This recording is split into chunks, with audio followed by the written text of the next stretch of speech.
Hey,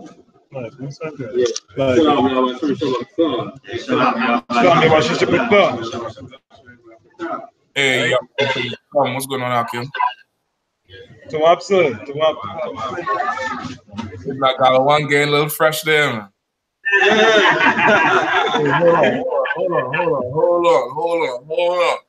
Hold on. I talk like Ninja Man. Hold on.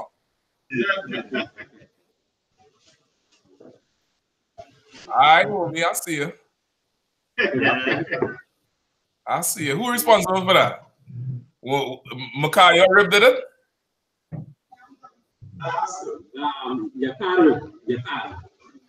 Good night, Ak. It's all right, man. My job is finished here, Akim. I think you're all in the full spirit of the UPK right about now.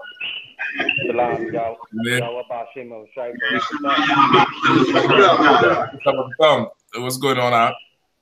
Everything cool, Captain. You straight? Most high in Christ. All right, hold on, I'm missing something here.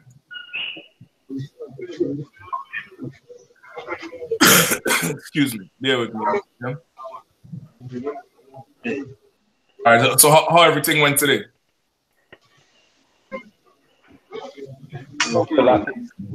Salaki, sir? The brothers who do the academy, how everything went today? Oh, okay. I'm good.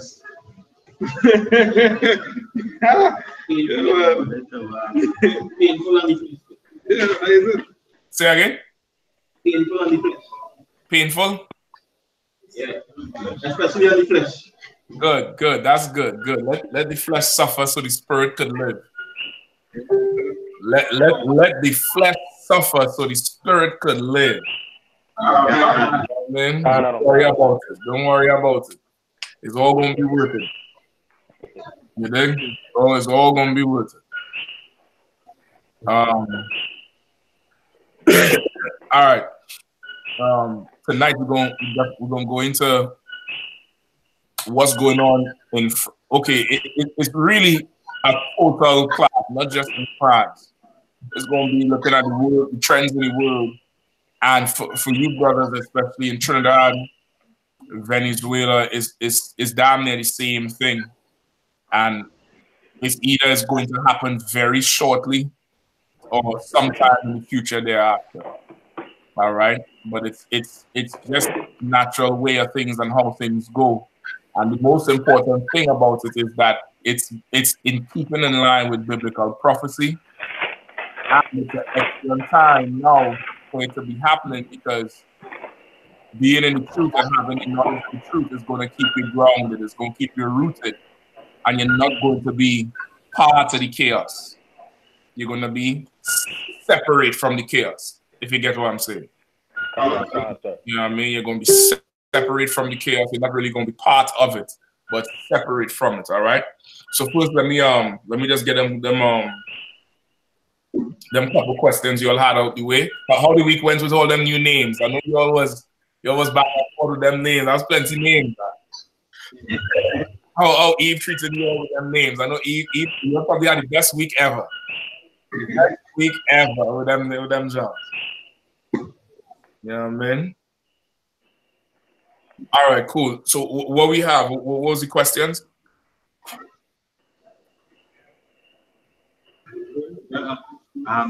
The question, the question is in Psalm 78 and 25.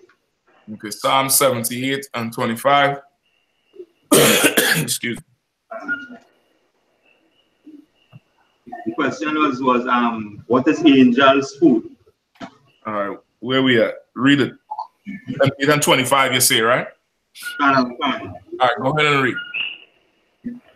The book of Psalms, chapter 78 and 25.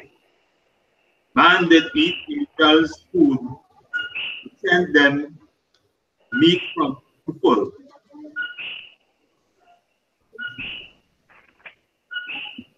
Skip up to.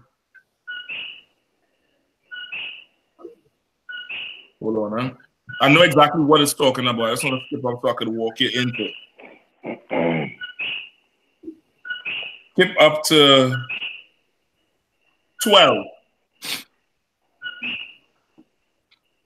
Or let me ask you, do you already know what it's talking about? That's it. Okay, skip up to verse 12.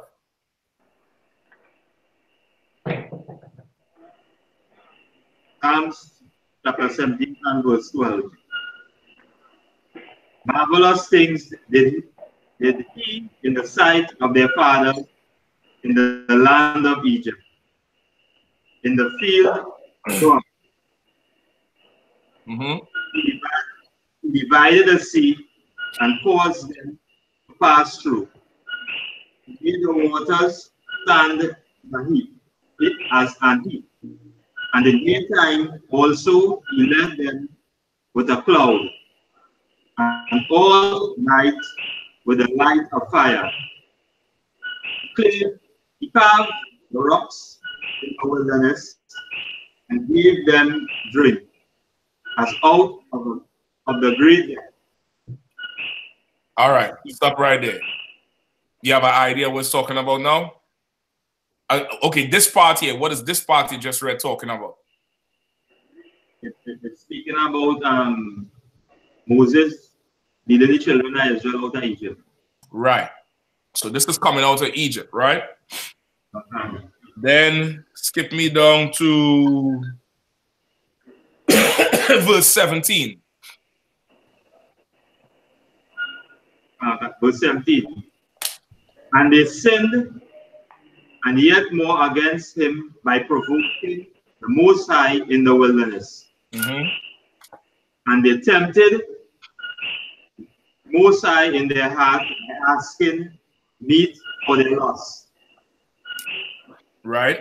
You familiar with that part? Just paraphrasing it, more or less talking about when they were talking about, you wanted food, our food, meat. Okay, not just the meat. Like we started to really lust after Egypt. We started to talk about the leeks and the flesh pots. It gives a description of the stuff we was talking about, but that lets you know something. Anybody knows where it is? Just pull it up. Pull that for me. So I'm whole where you at. Give me I think it's Exodus. Give me where it talk about the leeks and flesh pot.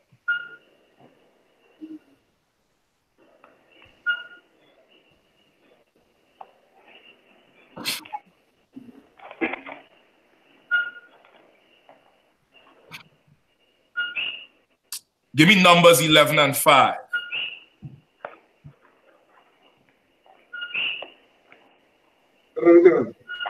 Start at 1. Numbers chapter 11 and verse 1. Go ahead. When the people complained, it pleased the most flocking, it pleased the Lord, and the Lord heard it, and his anger was kindled, and the fire of the Lord burnt among them, and consumed them that were in the uttermost parts of the camp. All right. So do you see what it says? Israel, we complained, and the Lord was angry because we complained. You understand? Because it's like, God damn, nigga, I just brought you out of Egypt. I done killed the whole nation for you. I done split the Red Sea. Look what I did. And you still bitching. You get the point? It lets you know what?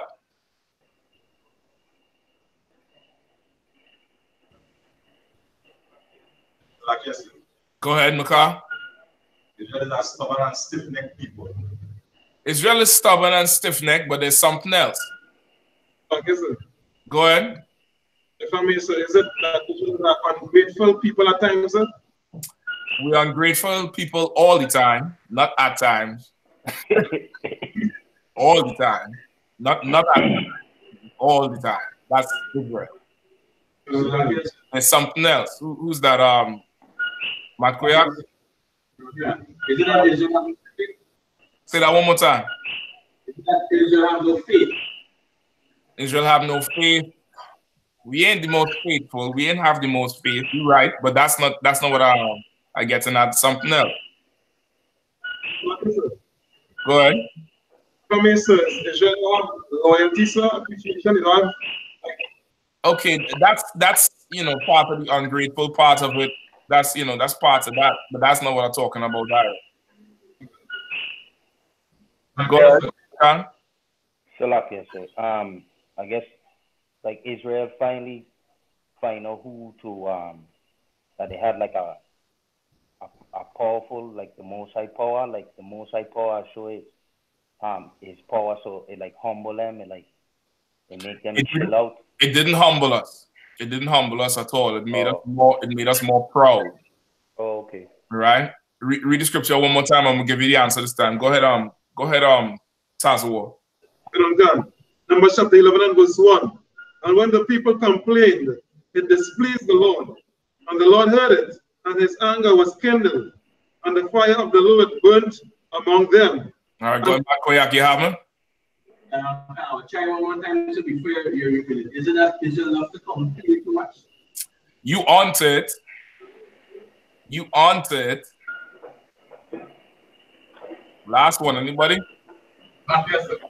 Go ahead, come on, sir. Shahab, come on out. Not that. Not that. This is what it is.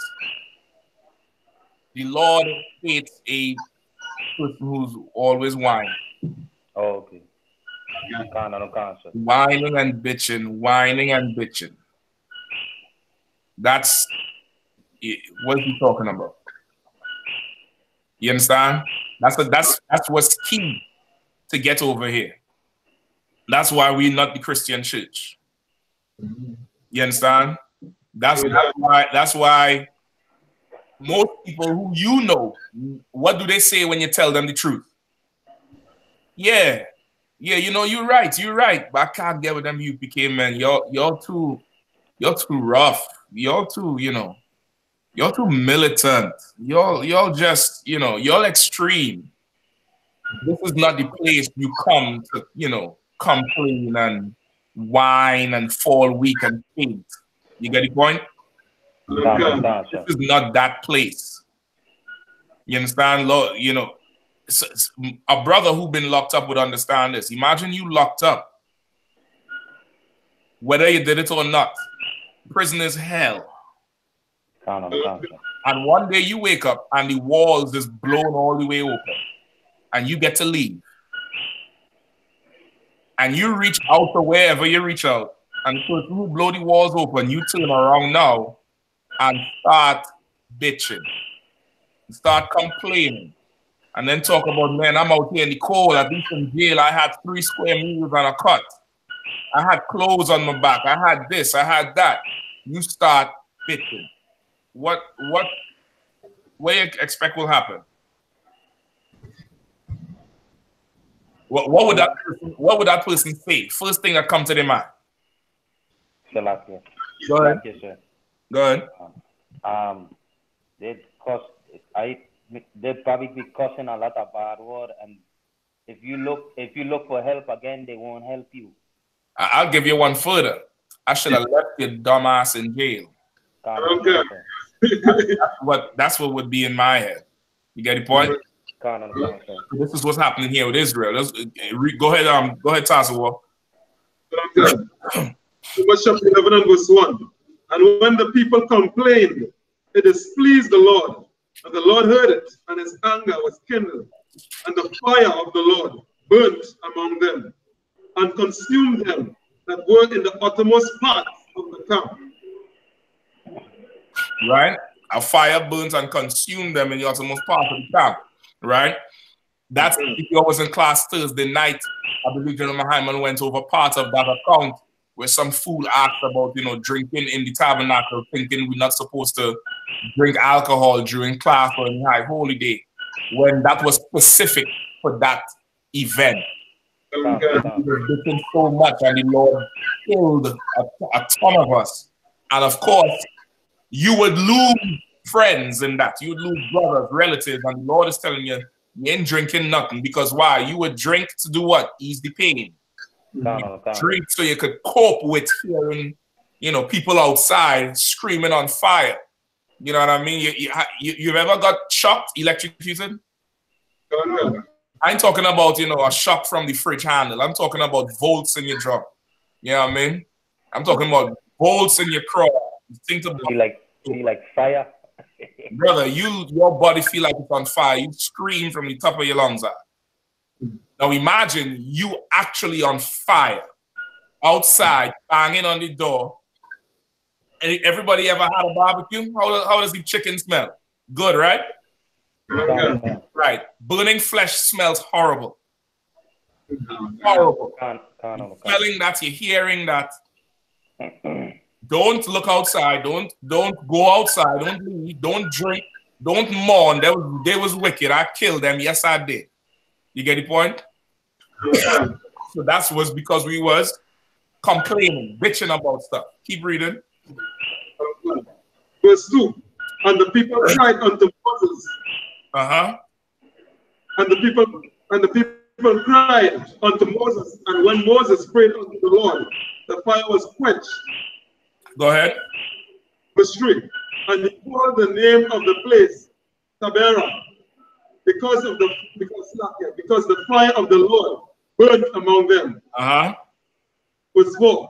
And the mixed multitude that was among them fell a lusting, and the children of Israel also wept again, and said, who shall give us flesh to eat?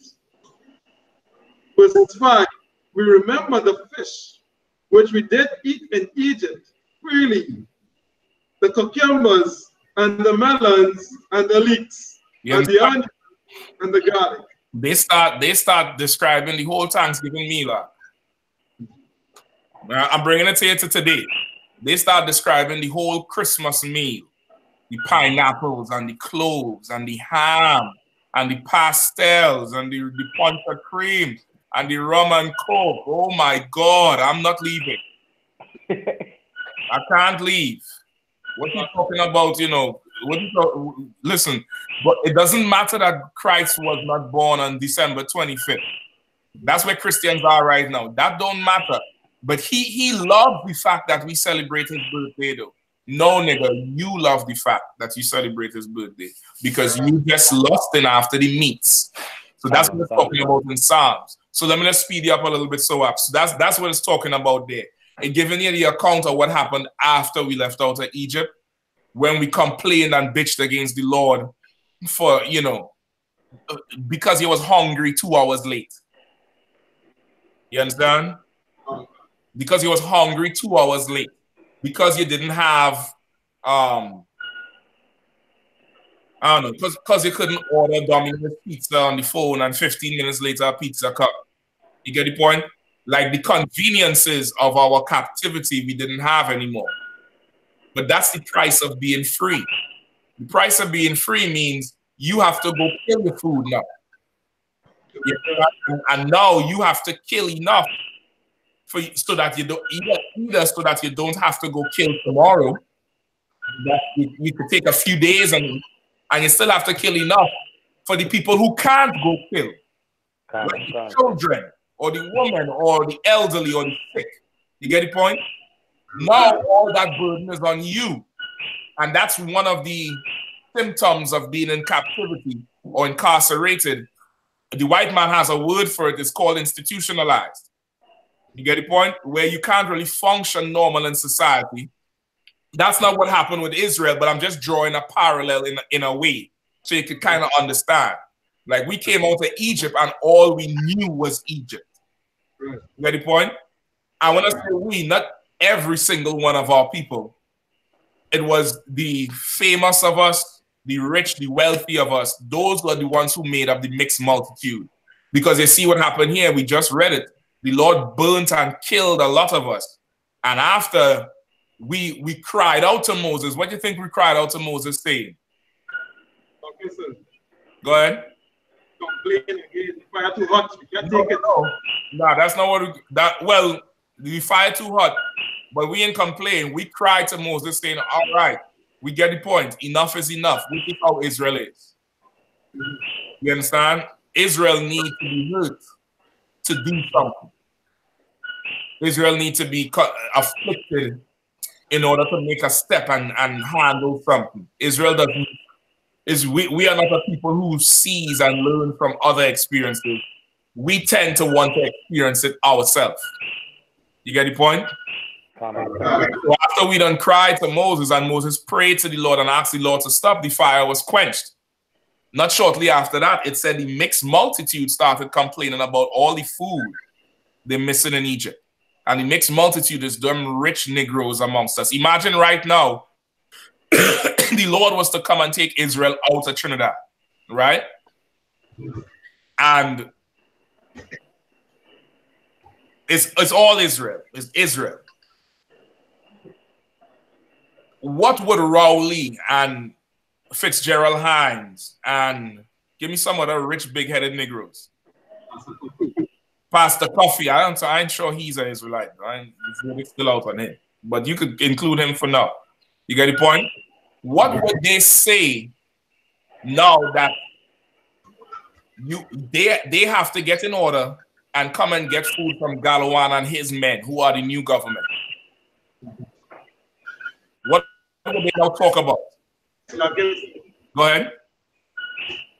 Because cope with the, like I said, they try to cope with the current situation, you know? You don't have to go this extreme. And this is, we never know this.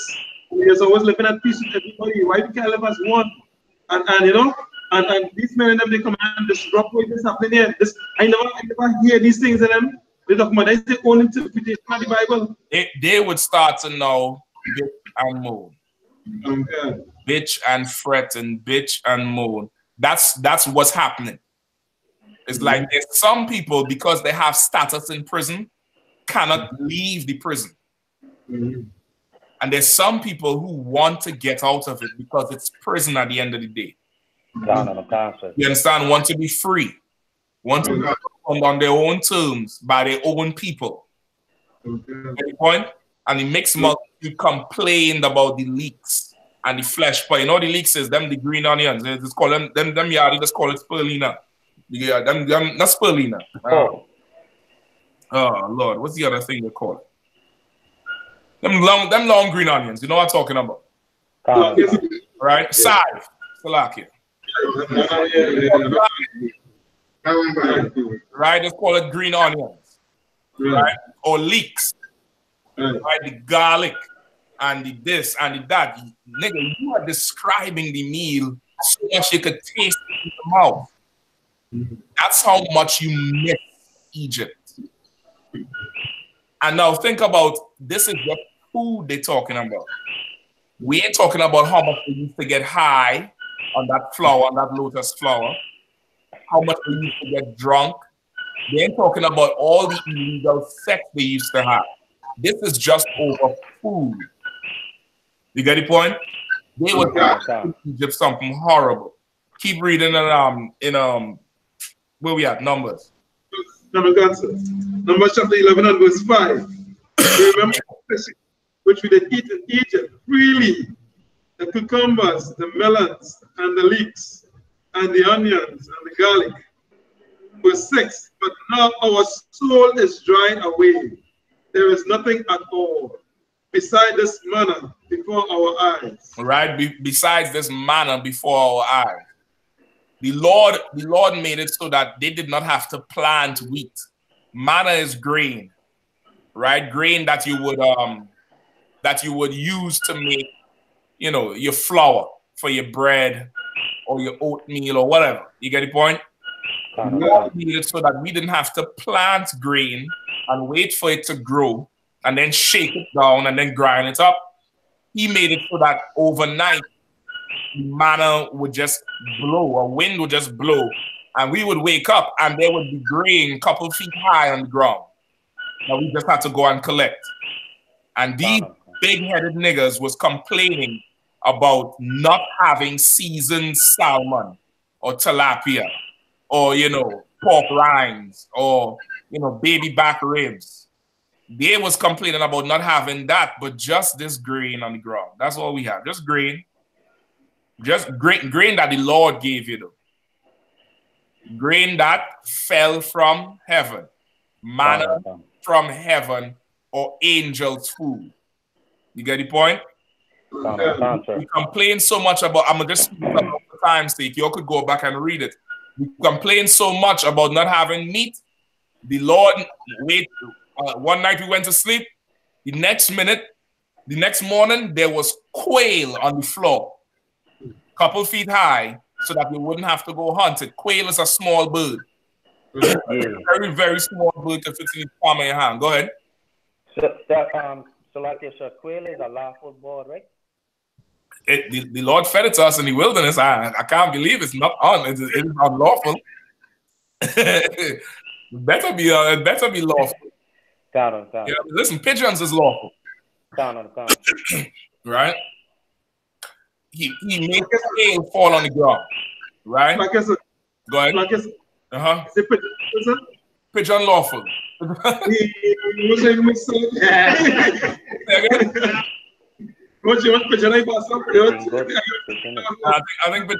pigeon is lawful. Pigeon is good meat. So now the Lord made quail and manna fall. We didn't have to go go out far and gather. It was right there, where we just had to get chicken and bread. And I think Moses gave us the water from the rock. That's when Moses made the mistake that the Lord cut him off from going in the kingdom. You get the point? But the Lord fed us. The Lord handled us. He fed us. But he was angry because now everything you all say, Israel is stubborn. Israel is hard-headed. We lost faith. Imagine the man that part the Red Sea, the man that killed the firstborn. You think he's going to bring you here and not feed you and not take care of you? The Lord was angry with it. You get the point? He was angry with it. Right? In fact, in the scripture, it said, he gave us so much.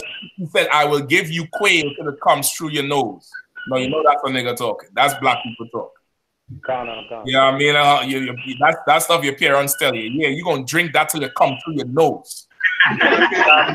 Till you're sweating this whatever it is.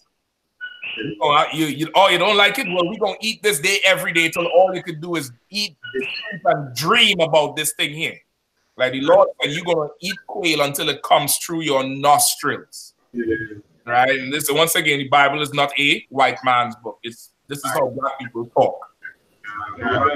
So WAP, let's go back to where you was at, real quick. Psalms chapter 17 and verse 19. Yea, they spake against the Most High and said, can the Most High furnish a table in the wilderness? Behold, he smote the rock that waters gushed out. Right. Hold stop right there. See how it said they spake against the Most High and said, can the Most High furnish a table in the wilderness? What? So the Lord gonna feed us out here? Yes, nigga, the Lord will. You get the point? It's giving you, it's showing you the spirit we was in, which was not the right spirit to be the Lord. Now let's get back to where your question was. Verse 25. All right, give me from 23. No, 22. Psalms chapter 17 and verse 22. Salakia, start at what? 21. Verse 21. Therefore the Lord heard this and was wroth. So a fire was kindled against Jacob. And anger also came up against Israel. Right, the Lord heard this and was wroth. He was, what does wroth mean? Angry. Angry, right? Or them yard either say it rotted. Angry, right? Go ahead. Because they believed not in the Most High and trusted not in his salvation. Right? Believe not in the Most High and trusted not in his salvation. You get the point? You reach a certain point now and you start doubting and you start, worrying and nah, this can't be the Lord because we out here and we don't have flesh pots and we don't have the things of Egypt. So now we want to go back to Egypt. We doubting, which is really, you're a Christian. You're just Christian in your mindset. and you want to be, you know, just like you're coming into the truth, and the minute you don't understand something, nah, this is not the truth. And you go back to whatever you was used to before. You get the point? Right, go ahead. Though he had commanded the clouds from above and opened the doors of heaven, and had rained down manna upon them to eat, and had given them the corn of heaven. Man did eat angels' food. He sent them meat to the full. What does that mean? Just as we... 1 second, Shakan. Let's so up get. Just as we had already in the accounting numbers before, that he sent the manna, which was the grain, and he sent the quail, which was the meat. Right. So it's like we still doubted the Lord, even though he did all this. You get the point?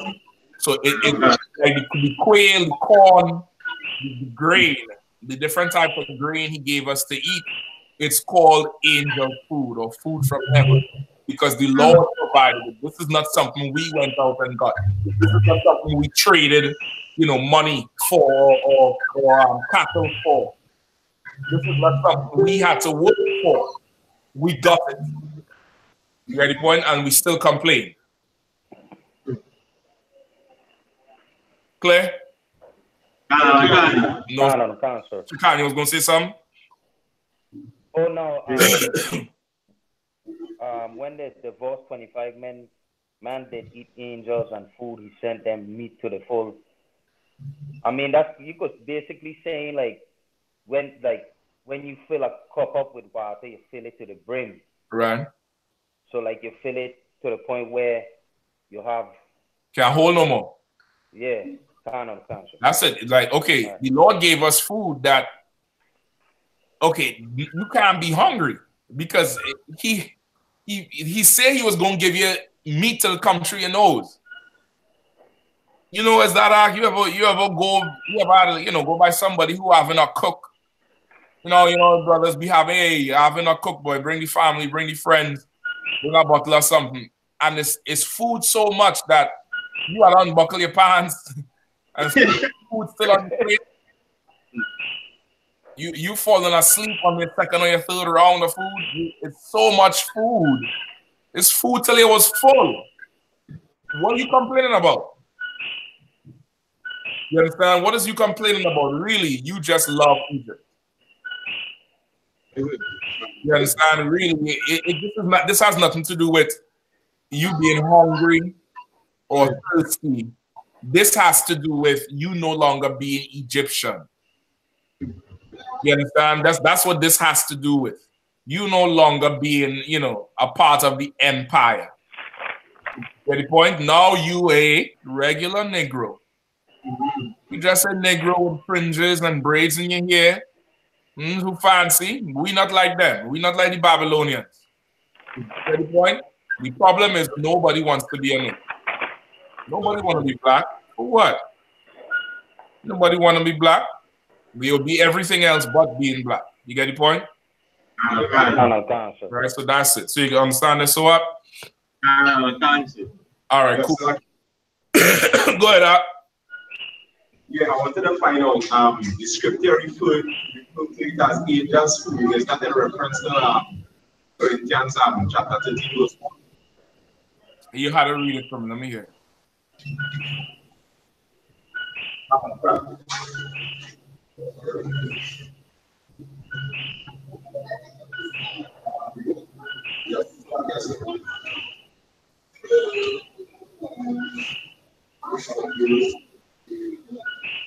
Corinthians chapter 13, verse 1.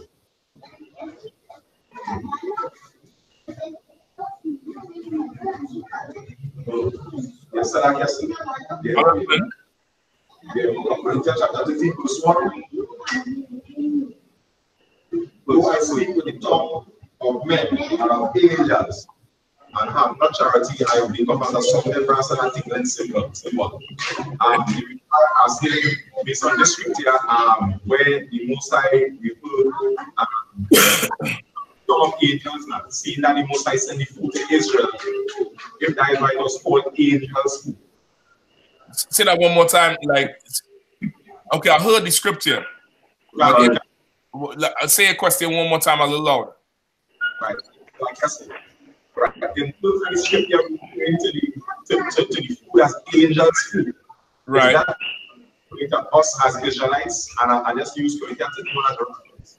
In terms of speaking, we speak with the tongues of men and which is people. Okay, I understand what you're saying. Like angels, in terms of we are servants of the Lord, just like the angels are servants. Okay, that would complicate it. That would complicate it. I wouldn't go there with it. That would complicate it, and it's taken away from the point of what the Lord really did for us in the wilderness. You understand? It's taken away from the point of it where, remember, what was from the days of Adam, thou shalt eat how? By the sweat of your brow, by the work of your hands. That's was the burden of Adam. Everybody had to go work to eat. Nigga, you not working. And you eating. Which is the amazing thing. Like, you don't have to do nothing. I love you all so much, I killed for you. I made all the nations afraid at just the sound of Israel coming. The scriptures say after we came out of Egypt, when the nations heard that we was heading in their direction, they sent out emissaries to be like, hey, listen, we don't want no problems with y'all. What's going on? That's why Esau didn't want to let us come through. Because they thought everybody thought what happened to Egypt was going to happen to them. The Lord parted the Red Sea, killed Pharaoh's army in the Red Sea, brought us out, gave us food from heaven, because where else did the food come from? It didn't come from the earth. You get the point? Like, this is food. The Lord gave us this food. And of course, the angels is the one who blowing it in. You get the point? It's taken away from it to, I wouldn't do it like, I wouldn't say it. I wouldn't put that for this one. You get me? Okay. We good? Yeah, all right, any more questions? Somebody had another one, right? Got one. Who was it? Some in Zechariah. Yes, sir. Zechariah chapter 5 and verse 4. Sir. Okay, go ahead.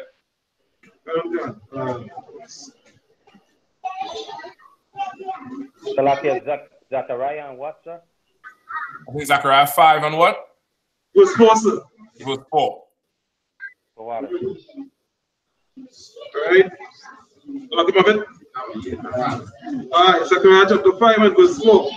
I will bring it forth, save the Lord of hosts, and it shall enter into the house of the thief, and into the house of him that sweareth falsely by my name, and it shall remain in the midst of his house, and shall consume it with the timber thereof and the stones thereof.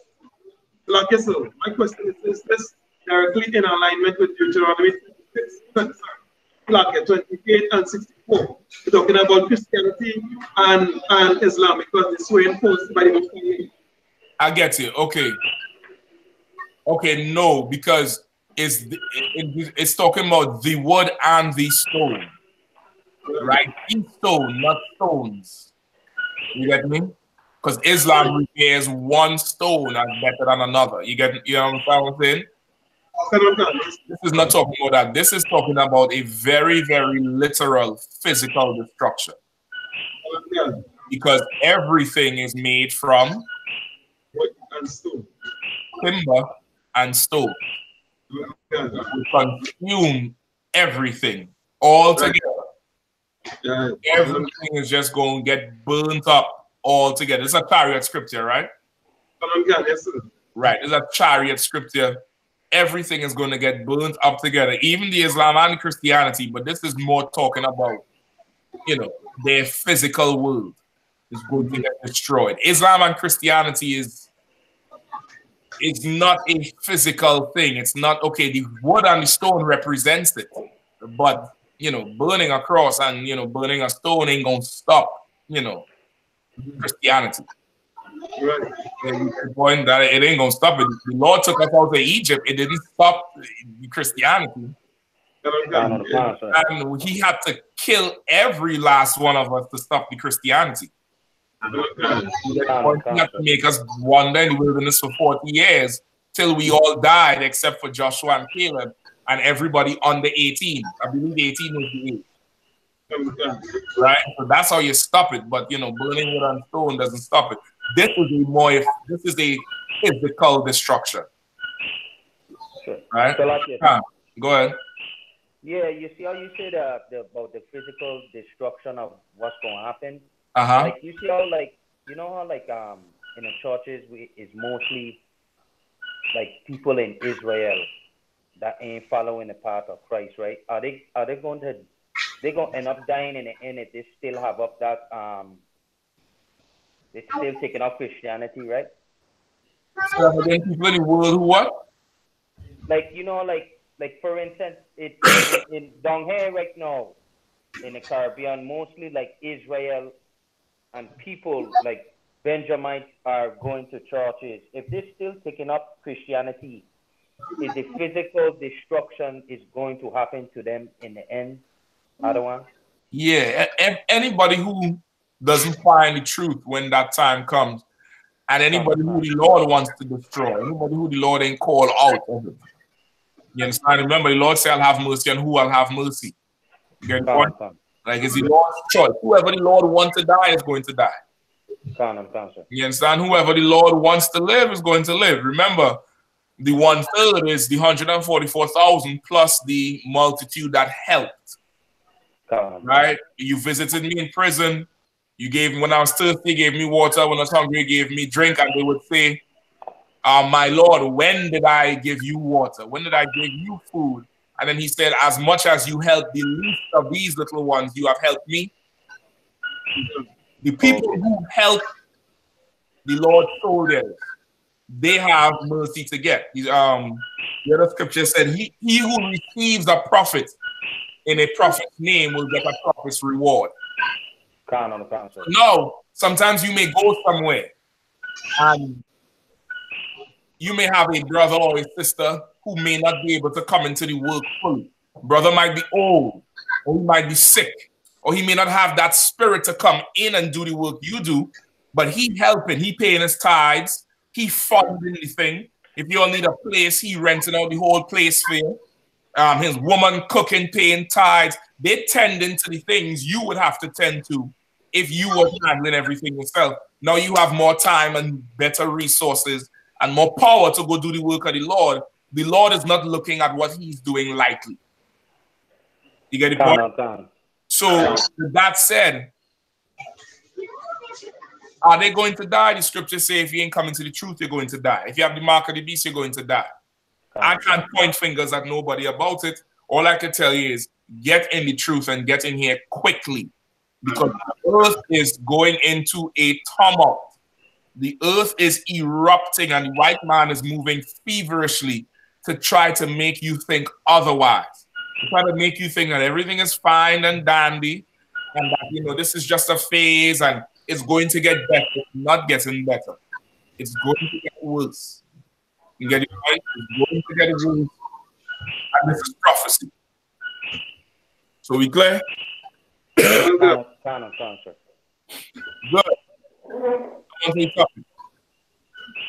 French Revolution. Who knows about the French Revolution? Anybody? No matter how small, you could know one line. You could just know. You could just know it was French. That's all. Just let me know. Let me know what you know. Okay, sir. Go ahead. The only thing I can remember is from Haiti, and the man, and they have a famous name, some man who was a big revolutionary in Haiti. And I don't know if he started with or what, but I know he led a big, rebellion against the colonizers and the man, you know, and dragged them out basically. Okay. that's the Haitian Revolution. That's not the French Revolution. Now, okay. Toussaint Louverture, Right. Toussaint Louverture, who was a brother. He grew up as a personal slave or a steward, I believe, to a Spanish military guy. I don't think he was French. I believe it was to a Spanish military guy. And because he was his personal steward, Toussaint learned the art of war from the white man's side. You get the point? He learned how to run a military. I believe he came eventually, because of his power, he was able to organize and lead a military revolt on the island of Haiti. He strategized, militarized perfectly in order, and got the French to leave the island. Right? It was a successful revolt. The repercussions is almost like it wasn't worth it, but it was worth it. He was later apprehended and killed, I believe. I think they say he died in prison, but the white man done killed him. He went somewhere to negotiate something. They locked him up and he died. And his revolt was later taken over by Desailly, who was another military guy under him. Desailly and his men was bouted, brother. Bouted. They was running Haiti and a good part of the world through trade for a good period of time. So much so that the French could not. They went and secured the whole island of Hispaniola, not just the French side. So much so that the French tried to invade and they couldn't. He built up all them forts in Haiti. Locked the island down so much that the Europeans had to stop fighting amongst themselves and come together with Britain, France, Spain, and Haiti. And that's how they was able to weaken Haiti. Don't focus right. Don't worry about them too. If you need them to up, you could go ahead and get up. If you need to go ahead and get up, all right? But that's not the French Revolution. That's the Haitian Revolution under Toussaint. French Revolution is different. Anybody know you have internet there, right? All right, pull it up on your phone. Real quick.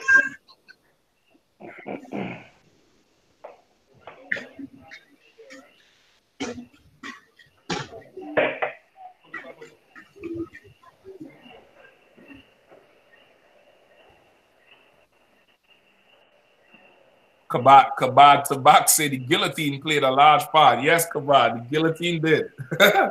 A lot of heads rolled in that French Revolution. I believe that's where the hell it come from. I think that's where it was popularized. Heads will roll, meaning your head going to roll. It's going to get cut off. All right, who have it?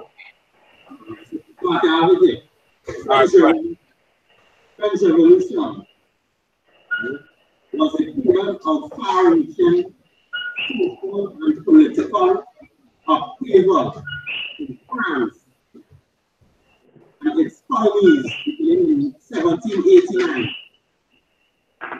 The revolution overthrew the monarchy, established the republic. Hold on 1 second. For some reason, you're sounding a little bit muffled. Is anything resting on the speaker, on the microphone, on top of the computer, anything? Awesome. Okay, go ahead. Start again, Galloway. French Revolution was a period of far-reaching social and political upheaval in France and its colonies beginning in 1789. Okay. So the French Revolution happened about 300 years ago, right? Just about. Right? It was in the 18th century. As in this modern time, everything was, political. Right? Politics. And when I say political, meaning those in charge doing something that those who not in charge do not like. Anytime you have some sort of social unrest, some sort of revolution, and the history reports it as this is political, all it means is that them niggas who in charge doing something, those who not in charge do not like, and they ain't having it no more. Right? Keep going. And now listen, I'm just breaking it down simple so you understand. All right, go ahead. Okay. The revolution overthrew the monarchy, established a republic catalyzed violent periods of political turmoil, and finally culminated in a dictatorship under Napoleon, who brought many of its principles to areas he conquered in Western Europe. Right? You heard about Napoleon before, correct? All right. Napoleon, famous French leader. Because of that extensive time of, you know, the revolution, you know, it's like little wars that happen, a ton of social unrest that spread, you know, all throughout Europe. You dig? But okay, especially in France, in order for it to stop, he had to come in damn near with an iron fist. That's why, of course, he came in with his dictatorship style of rule. You know, like a dictator, what I say goes. This ain't no vote. We ain't voting here. I'll tell you what to think, and you're gonna think it. All right? I'll tell you what to do, and you're gonna do it. That type of vibe. Just he's a devil. So of course, you know, it's unbelievably, you know, unrighteous. You get me? So you have to come in with that strong arm because, of course, you have the country done broke up into these little sects and little squads of power and wars and revolts everywhere. Keep going. Inspired by liberal and radical ideas. You gotta read a little bit louder.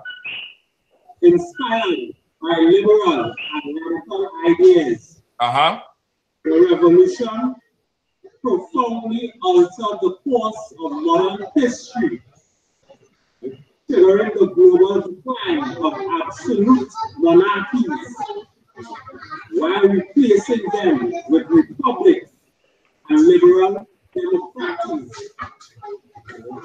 All right. What does that say in there?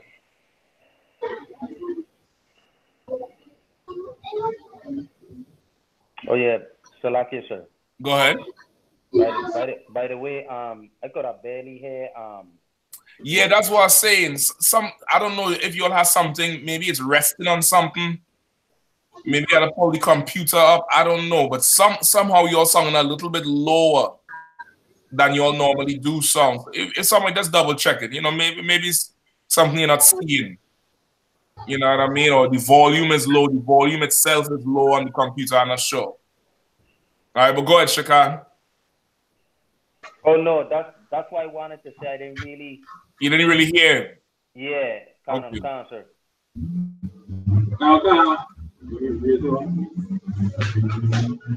Let me see if we'll hear a little bit more now.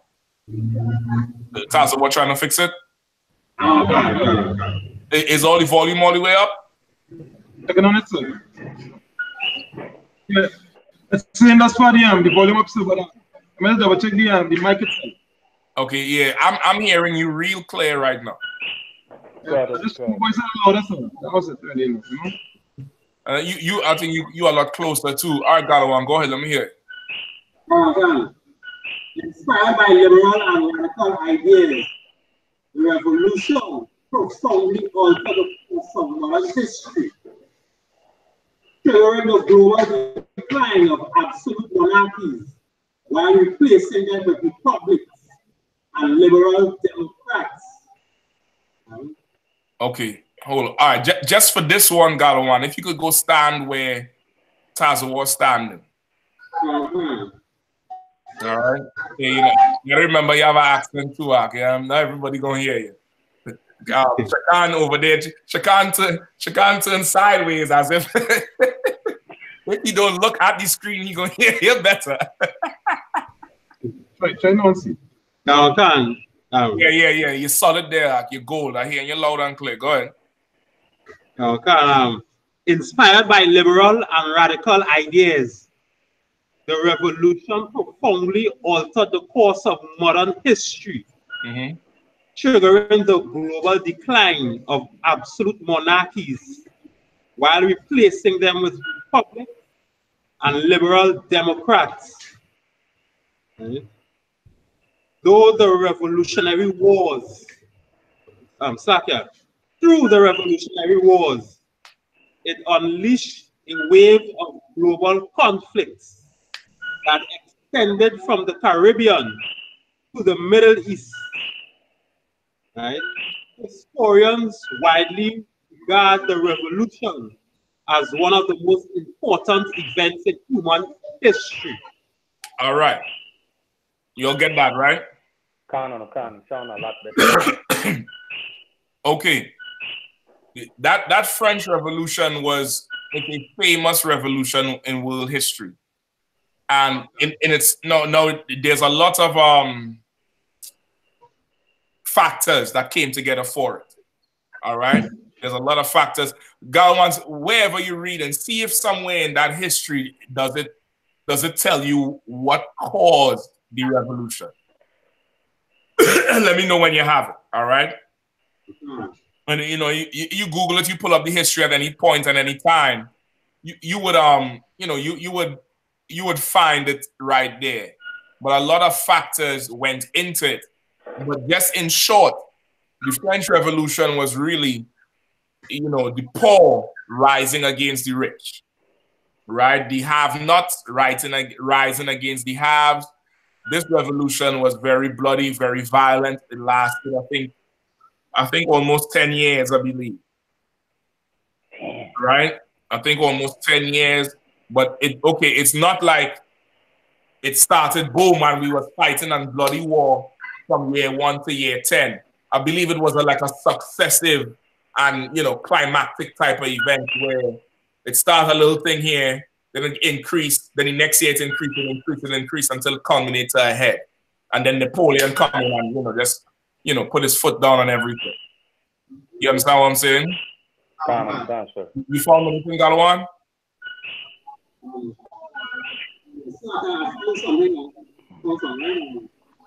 The causes of the French Revolution. Yeah, you gotta go back and stand up, so I can hear you. Because the causes of the French Revolution are complex and are still debated among historians. Following the Okay, let me just ask you something. The webcam you're using, is it a separate webcam or is the one that's attached to the laptop?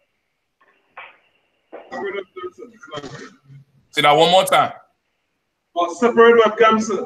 Attached from the laptop. External. Okay, so what Galawan standing up next to now? The laptop or the webcam? The laptop, sir, but I'm not too sure the reason why he's standing up because the fan there, so the fan kind of close to the webcam. So maybe that's the reason why. Okay, no, that's not. Okay, whichever side he's standing next to, turn that side to face you all. Because whatever he's standing next to, that can make him fine. Maybe the microphone is on that side of the laptop. Okay, that's sir. Yes, the laptop. Yeah, not the camera. But if you just turn the laptop, whichever side is facing Galawan right now, just turn that to face the class.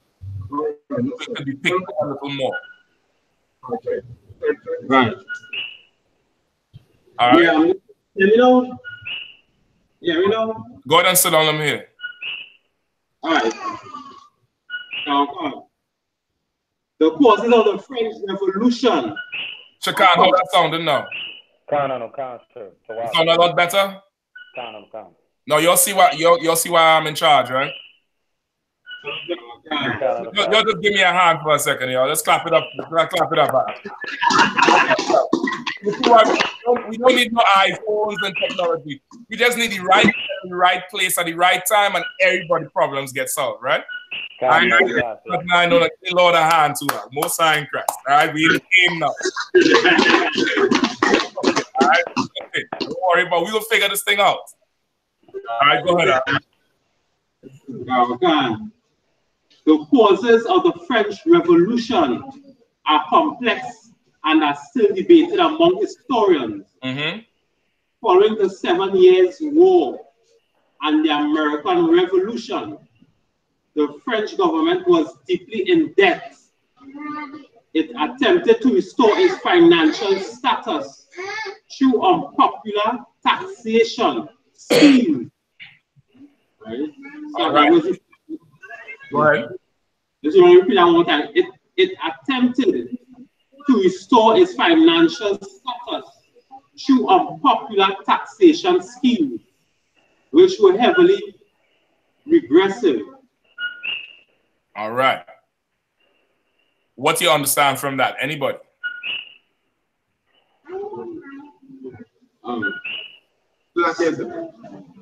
Who's that? Who with me? Go ahead. Go ahead, Michael. Because the French rulership wasn't so much debt, right? They introduced two type of taxes or two type of taxes in order to recover the debt. Pretty much. Does that sound familiar? Everybody's like, yeah, no shit. Right? That's how everything happens all over the world. All right. All empires eventually expire. Every single one. Sometimes they get too big to manage themselves, and it's just just too hard to collect taxes everywhere. Then the empire starts suffering because it spread too thin, too far out. That's what happened with Rome. Rome just gobbled up so much it became too spread out until they had to start consolidating back in. But by that point, all them territories they conquered, being loosely governed, started rebelling against Rome. Get me? So now that's not the case with the French, right? The French, they had two events. What was them two events? The American Revolution and what? It was the 7 years war. 7 years war and the American Revolution. All right. The 7 years war and the American Revolution. What is the 7 years war? Anybody knows? The 7 years war was a global conflict fought between 1756 and 1763. It involved every European great power and the time and the span 5 continents, right? Affecting Europe and the Americas, West Africa, India, and the Philippines. All right. The conflict split Europe into 2 coalitions. It's split Europe into 2 what? 2 coalitions. Spell that. COALITIONS. All right. Coalitions. Coalition. Coalition is like,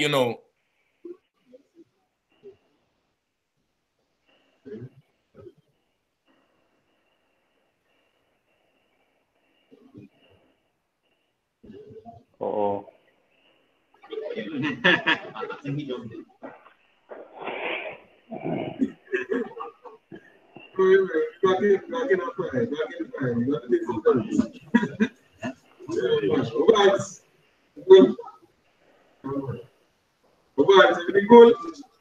Yes, Aya. What's going on?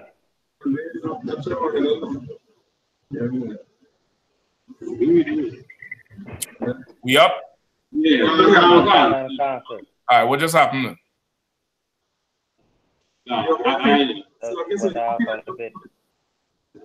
Everything was going on before, but your problem didn't come up.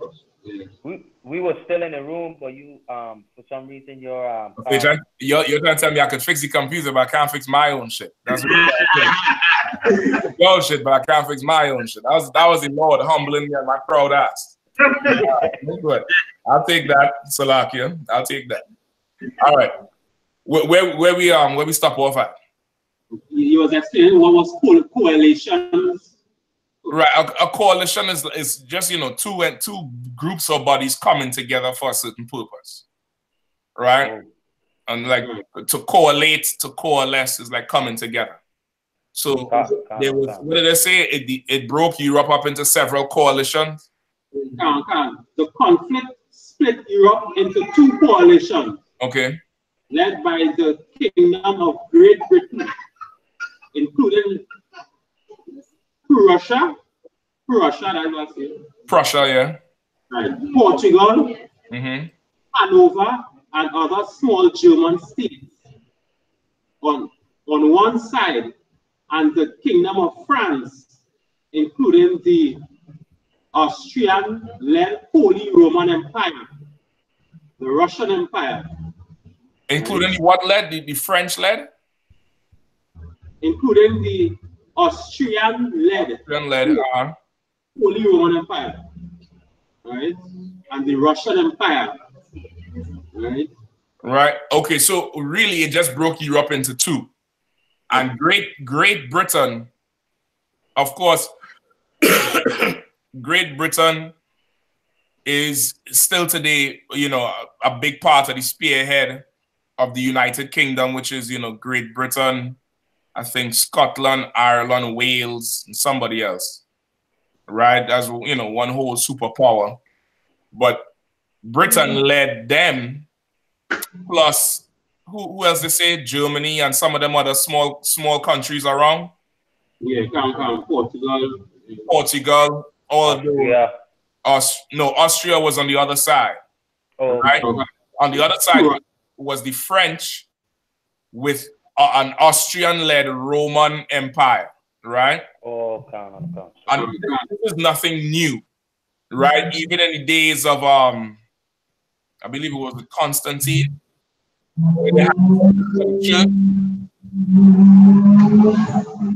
Europe splitting into 2, the eastern part and the western part.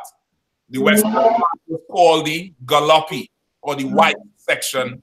The eastern part of Europe was called the Neri, or the black section. That's why your Russian icons, which was the eastern part of Europe, was still black. You look at them Russian icons, Christ and Moses, they were still painted black because that was the section that the Israelites would rule, or had that inherited most of the Israelite rulership influence. The western side, which was the Gallipoli, they was, you know, F y'all, white everything. And that's how it split. That was way before.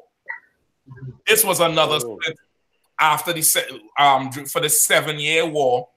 This 7-year war was, of course, it wasn't a part of the World War, but it's in some cases considered the First World War, even though it was not World War I. If you want to consider it World War, the World War before World War I. You get my point? So you had that. Then you had the American Revolution. What was the American Revolution? So I guess, go ahead. What you're talking about is that part of the Renaissance period? What, the American Revolution? Just before that. With the Neri and the Gallipoli? I believe it came after that. I don't think it was part of it. But I believe it came after that. I think there's a book called The Great Schism that tells you the whole thing about the split. When the churches split, I believe it was in the time of Constantine, somebody else too. All right. But I think it was the Renaissance was after that. What was the American Revolution? I'm sorry, I hold on, I think Shah wanted to say something. Shah, you want to try? I think it was fighting off Great Britain. Say again? I think it was fighting off Great Britain. Right. This was America fighting their independence from England. Right? Whoa. America was not always united. America was just a whole continent of colonies. Right? You had, you know, the Spanish had a certain section. Yeah, I think the Dutch, the French had a certain part. You know, down south in where you have like Louisiana, right? You have a lot of Levites down there as well because of the Louisiana Purchase, which included the French government. So you had the slaves, everything like that. But during that American Revolution, you had this devil named John Adams. John Adams, he had a vision for a united America. And he had to go to all 13 colonies and speak to the heads there about coming together. And of course, because America is a country built on rebellion, coming together and being under one rulership again was not a foreign concept, but it was something that they did not want to do. Because the whole premise of building this new continent was so that they could just be free and ungoverned and do what they want, with the understanding that they would not go to war with each other. But he saw that that was a weakness, right? Every 4th of July up here, they show a whole marathon of John Adams. They have a whole TV series about him. They gave him a whole ton of honor, even though in most common history outside of America, he's not mentioned as much as George Washington or Lincoln or one of them. But John Adams, he was the one who went all over. He was the one who spoke to Washington, giving him the vision of this when Washington was a military general at the time, and promised him that, listen, if you get behind me with this, I'll make sure you get into office, right? Adams had to go all over the place and get support. He went to the Dutch everywhere to help bring the 13 colonies. At that time, it was the 13 colonies, and their symbol was a snake. If you ever look up the original symbol for America, it was not the eagle, it was a serpent that was broken up into 13 pieces. All right? He put them all together. And of course, bang, they write in England, taxation without representation is tyranny. Because England was taxing the pants off of them. We want this, we want that. And, of course, taxing is, just bully talk for give me your money. Right? Like, if you can understand, the world is about power and who have it and who don't have it. And the white man done put his politics in place to make you think that there's a political system involved when the world is always how it was. It's about power. And he's able to exact his taxes because of his power. And if you don't pay his taxes, he invade your country or issue tariffs. Or trade embargoes, so you can't buy food from somebody else, so you starve to death. If you don't give him what he wants, America was tired of paying them taxes and tribute to England. They decided to revolt and go to war. But of course, England ran the world through all the trade, all the slavery, all the colonizing. So they had significantly more resources to keep up with the war, right? Significantly more resources to keep up with the war, to keep up with invasion. And if America continued, they would have lost to Britain. What America did, America went and formed an ally with the French, right? Which is very important. Anytime you're bringing up your argument for being free from your oppressor, right? You cannot be free from your oppressor by your own hand. Even the white man knows that. To be free from your oppressor, you must get somebody who is as strong as he is and join them to become stronger, or somebody who is flat out stronger than who he is. You get the point? And at that time, France was that somebody. And America went and made a deal with France, loked up with France, and beat the pants off the British. But of course, that war cost France a lot. You get the point? It cost the French.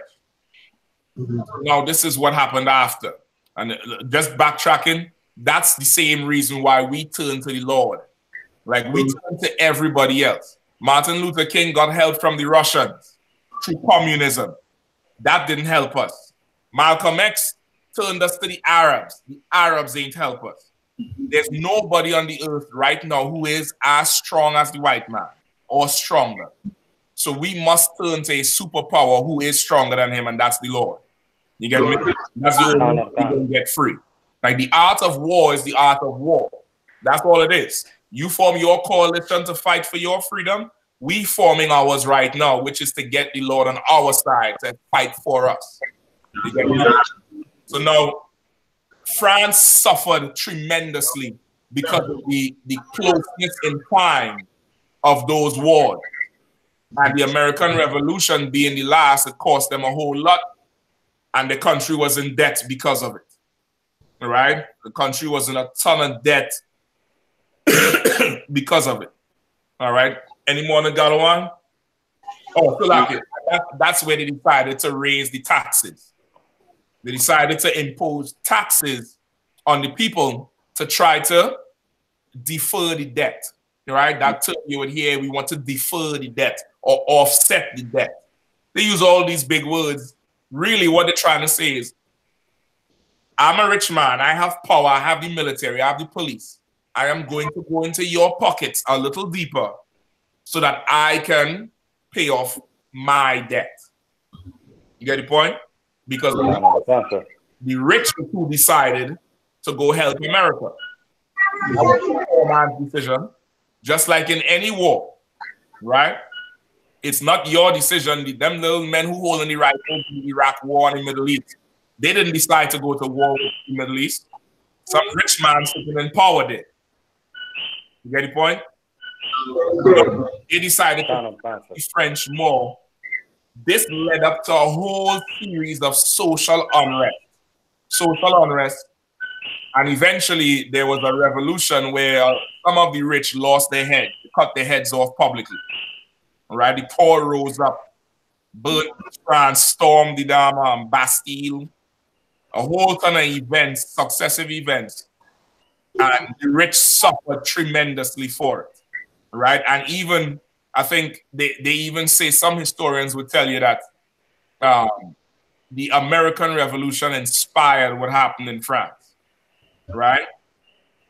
So now, boom, that happened back then. Right? Just keep in mind, American Revolution happened first. Right? Okay. Back then. What's happening in France today? Go ahead. I believe that France are going to try to raise the gas fee. The price for gas, and they revolt against it and they shut down. Everybody rise up and say they will find the link up to change the market regular price. All right. Shakan? I was going to say they're revolting against something over there and rioting and a lot of crazy stuff going on right now over there. Right. They're revolting. They're rioting. Yeah. All right. Anybody else? Good. Okay. So what Tazawa was saying is on it, right?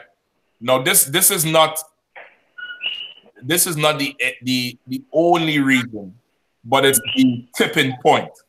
It's the most recent current thing that pushed everything over. But they say for the past 2 or 3 decades, the French economy has been suffering because the rich have been using the banks to take more and more and more from the country. And you brothers know, especially the brothers in Trinidad, I know Shakan, you might know for sure, but I know these brothers in Trinidad would know that once the economy suffers or there's a financial change due to politics, the people who really suffer are the poor, the middle class to the lower class, because the same thing happened in Trinidad, right? Where after the so-called oil boom days, the country started, and world economics, the country was facing debt. They introduced what? VAT, value added tax, right? And of course, people was upset because the jobs were getting less, economy was getting tighter, people wasn't getting paid. They took COLA from people, which is your what is the insurance or your like benefits for older people. And that gave room to Jamaat al-Muslimin leading a coup, a violent, bloody coup that murdered innocent people and did not change the situation, right? Now this is happening in France right now, where after a few decades of decline, the French Prime Minister Macron, he instituted a tax on gas, on fuel, a fuel tax. But it's not fuel tax across the board. Now, this is how diabolical the white man is. Right now, there's a trend in European nations. And when I say European nations, not just East, not just in Europe, but of course, America, Canada. You get the point? European-run territory, South America, Central America, the Caribbean. There's a trend politically right now. What is the trend? Let me see if you're paying attention to it. Go ahead. Isn't that a tax? So they're making up the existing tax. Tax of the tax the countries in there? Okay, not that. They would always tax. There's always a tax to pay. There's always something to pay somebody anyway. In Christ's kingdom, people going to be, everybody paying tithes. You get the point? Not that. Go ahead, you can. So like you're removing power of the middle class. Say that again. They're removing the power of the middle class. They're removing what you call the middle class. And so where the middle class going? Into the rich? Into the upper class? Where is that middle class, quote unquote? Because I don't think that ever existed. But quote unquote, that's me personally. I'm not saying that's how it is. There's a legitimate middle class that was shrinking over time. But in my opinion, my personal, it's just rich and poor. And everything else is just a goddamn illusion. All right? So the middle class that's shrinking, where's that middle class going? To the poor side. To the poor side. So in other words, they're taking more from to put on the top and widening your poor base or your slave base. That's the general trend that's going on worldwide with all these countries. All right? They're taking for themselves the rich and widening the slave base or the poor and then violating the poor. Right? Macron tax was on taxis and drivers. Right? The policies of the tax really would affect taxi drivers. And because it was designed to force those taxi operators off the road with the amount of taxes, those who could afford to keep it would be the ones who would serve the rich. But those who would be bringing in people from the poor on the outside of Paris or in the suburbs, they wouldn't be able to operate. So in effect, you keeping poor people out of the city. You understand? So those taxes is like the straw that break the camel back because of all the economic instability that's been happening. And now you're coming to do this. Those taxes that you saying is for the environment to keep emissions down and all this is really a direct attack against a certain class of people. And of course, they started the protest. They call it the Yellow Jacket protest. Why? Because most taxi drivers wear yellow jackets. So now anybody who want to support will put on them, little reflective vest and go out and protest. The protest turned very violent, very bloody. Some people died. I mean, it was ridiculous. You have videos where police officers are joining the protest, taking off their masks and joining the side with the poor, because unlike us, it's white man versus white man.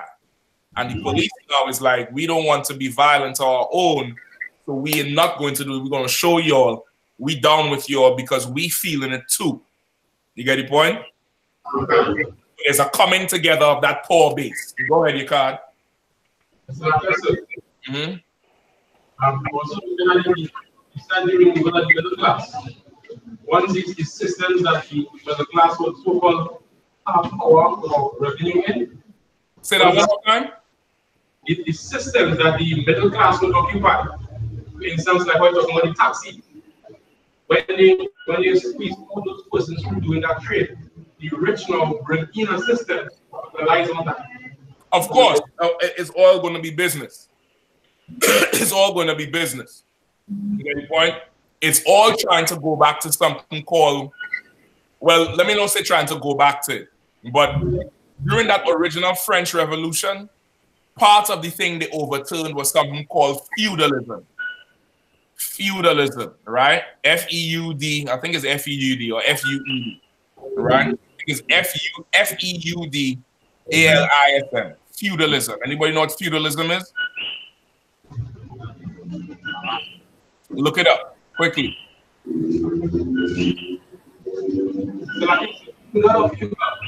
Feudal, D as in dog. Feudalism. The dominant system in Europe, in which the nobility had lands from the crown. Hold on, your card. Let somebody close up front read. Yeah, can. Feudalism, right? The definition. The dominant social system in medieval Europe, in which the nobility had lands from the crown in exchange for military service and vassals, were in turn tenants of the nobles. Oh, hold on, read it one more time, man. The dominant social system in medieval Europe, in which the nobility held lands from the crown in exchange for military service, were in turn tenants of the nobles, while the peasants, open brackets, villains or serfs, close brackets, were obliged to live on their lord's land and give him homage, labor, and a share of the produce nationally in exchange for military protection. All right. Anybody kind of understand what it is? It's that medieval system of what in America is called sharecropping. All right, sharecropping was a system after slavery, quote unquote, abolished. They totally disowned and, you know, gave up all responsibility for the slaves, so that now for slaves to survive, they would need land to farm. They would need, you know, housing, which the slave master said, well, listen, you need land to farm, I need workers. Let's strike a deal. You could come live on the farm, work the farm, just pay me a certain percentage of your crop, which once you sign into, over time would increase. You get the point? It would increase right back until all your crop, except what you just need to eat, goes to him. So where you just working to live. You're working to live. It's just a modern form of your job, right? The feudalism system in that period of time which was before the 1700s, from like maybe 12 to 1500 something. That the ruling class would give the poor class the lands to work and they could live on, but they had to give all the crops back to the ruling class. In addition, the ruling class swore to protect that area with their military. And of course, you could also join the military and have service. So it's really, you not working for yourself, you working for them. It's just a form of slavery. It's just a form of, come on, Ricardo. I hope you're thinking what I'm thinking. Come on. There was a form of protection tax in the white man's world. It's slavery. It's not really a protection charge. A protection charge is you have your business. I can't take your business, but I could pay some thugs to break your, you know, break your windows and light your business on fire, or I could pay somebody to make sure they don't do it. That's a protection charge. This is slavery. This is, I have all the land according to the crown of the king. If you need lands to live on, you need lands to farm to feed your people, No problem. Let's strike a deal. I'll let you live here, feed your people. You give me 50% of your crop. In 2 years, you'll give me 70. Next 2 years, well, you know, things is getting expensive. We're going to war. I need 80. In about 10 years, you'll give me 95% of your labor. Keep 5. Just enough for you to keep a shirt on your back and to keep 3 meals on your table. Outside of that, go back to work. It's slavery, right? That's where everything is heading right now. In the past, maybe 5 years, governments worldwide have been restructuring their budgets and giving the rich bigger tax breaks and taking away what traditionally the middle class and the poor had as tax exemptions that would give them more money back, more disposable income. What is significant about that for you, brothers? That's what's going on in Trinidad right now with the closing down of that oil company, Petrotrin, and the restructuring of it. Let me just give you an example. Your card, what was a operator making per hour prior to the factory being closed down? So like I said, the average was about 115. 115 an hour, $115 per hour. Before Shakan say, God damn, Shakan is oil arc. What do you think? Niggas making Kool-Aid? And listen, that ain't nothing. Really, they could pay them men $250 an hour, to be honest with you. Right? The dangers them men facing every day on the sea. Brother, Salaki, go ahead. Go ahead, your card. That was the lowest in the world industry standard. Yeah, Salaki, and that's what you're starting with. Right? If you're into instrumentation or electrical, you have some kind of, you know, quote unquote certification is more. So now since they close it, and what did they say when they wanted to shut Petrotrin down? They were making too much money. They couldn't believe how much money they was making. Right? Now that they come back with an offer, what are they offering operators to start with? Your card. Like you said, about $60. $60 an hour to start with. It's going back into widening that slave base and paying you just enough to eat. You get the point? It's going there. That's the natural trend of the world. It's happening all over. That's what's going on with Venezuela, right? That's why they want Venezuela so goddamn much. Because since that other guy died, I forget his name, Chavez, they wanted to get in there, they couldn't get in there. Boom, Venezuela is totally destabilized, war everywhere. It's beginning to happen in France. I don't know if they're going to quell it or if it's going to mushroom. It's happening right now in Trinidad, right there. They closed down Petrotrin. Where's the other one that laid off 5,000 workers the other day?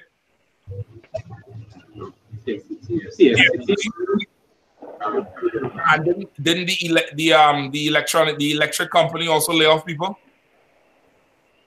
Not yet. But I think there's talks about laying off people with the electric company too, right?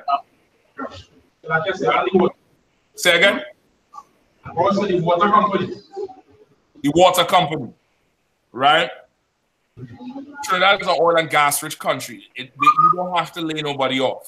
You could just pay people just to sit because of the amount of money they're making. You get me? But they're going into the natural way of how the beast is going. You understand? The way of the beast, everybody is taking that route right now, which is why we need to come back to our own. You get the point? Why we need to come back to our own. Give me let me get it quick. It's 8:07. Salak, 9:07, right? Give me a few more minutes. Give me Revelations 21:1. Give me Give me Luke 21.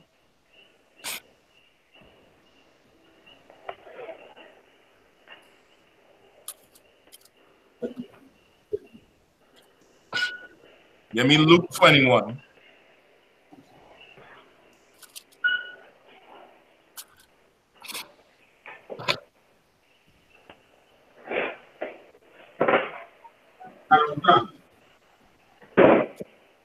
Hold on 1 second.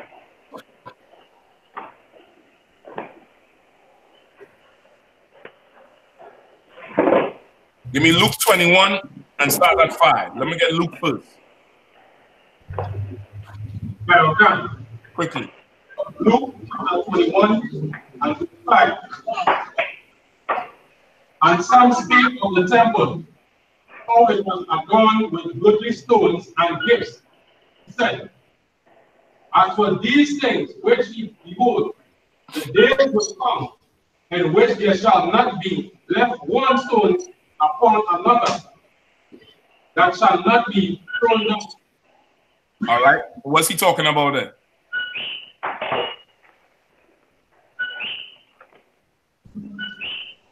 Huh? Go ahead. Come on. Somebody destroyed it. Sometime destroyed it. Say that one more time, Mark. So now we come up with destroy all the buildings. It's talking about when Christ returns that second time, right? The end of the world, right? The return of Christ and the destruction of the white man's world. That's what we're talking about now. All right? Skip me down to verse 10. Then said he unto them, nation shall rise against nation, and kingdom against kingdom. And great earthquakes shall be in divers places, and famines, and pestilences, and fearful sights, and great signs shall therefore be from heaven. Right? Nation against nation, kingdom against kingdom. That's what we're seeing now. All right? Race wars, which is nation. Nation versus nation is race wars. Kingdom versus kingdom is empires. All right? The white man kingdom versus the Arabs. The white man kingdom versus the Chinese or the Asian kingdom. You've seen all that happening right now. You get the point? You have all these wars and rumors of wars. Then you have all these natural disasters, earthquakes, pestilence. You get the point? Drought. I don't know, you all probably didn't experience it yet down there, but up here, brother, every week you had to take something off the shelf in the grocery. You know what I mean? Last 2 weeks, they had a whole salmonella outbreak in chicken. You get the point? Then they had salmonella outbreak in lettuce. Certain brands of lettuce you can't eat. You eat it, you get sick and die. You know what I mean? You get deathly sick. And if it's too much of your system too weak, you could die from food poisoning. You get the point? This is what we're facing right now. All right. Give me So like I said, the other one you say is Revelation 21 and No, I want to move from here yet. Hold on. Oh, okay.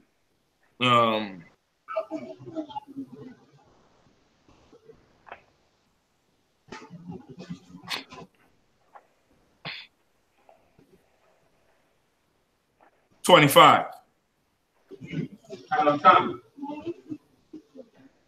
And there shall be signs in the sun, and in the moon, and in the stars, and upon the earth distress of nations, the sea and the waves roaring. Right? And upon the earth, the distress of nations. Brother, that's what you're seeing going on now. The nations are distressed. All these kingdoms, all these people, all these races, all these societies, people are being distressed. And that's what all these political policies are doing. They're distressing people. The people are in uprest. Uproar. And that last part, what did it say after distress?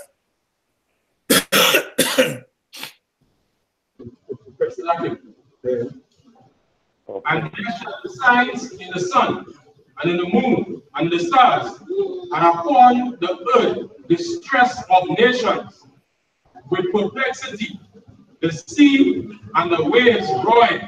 Right, the sea and the waves roaring. What is that talking about? Go ahead. Could that be referring to like tsunamis?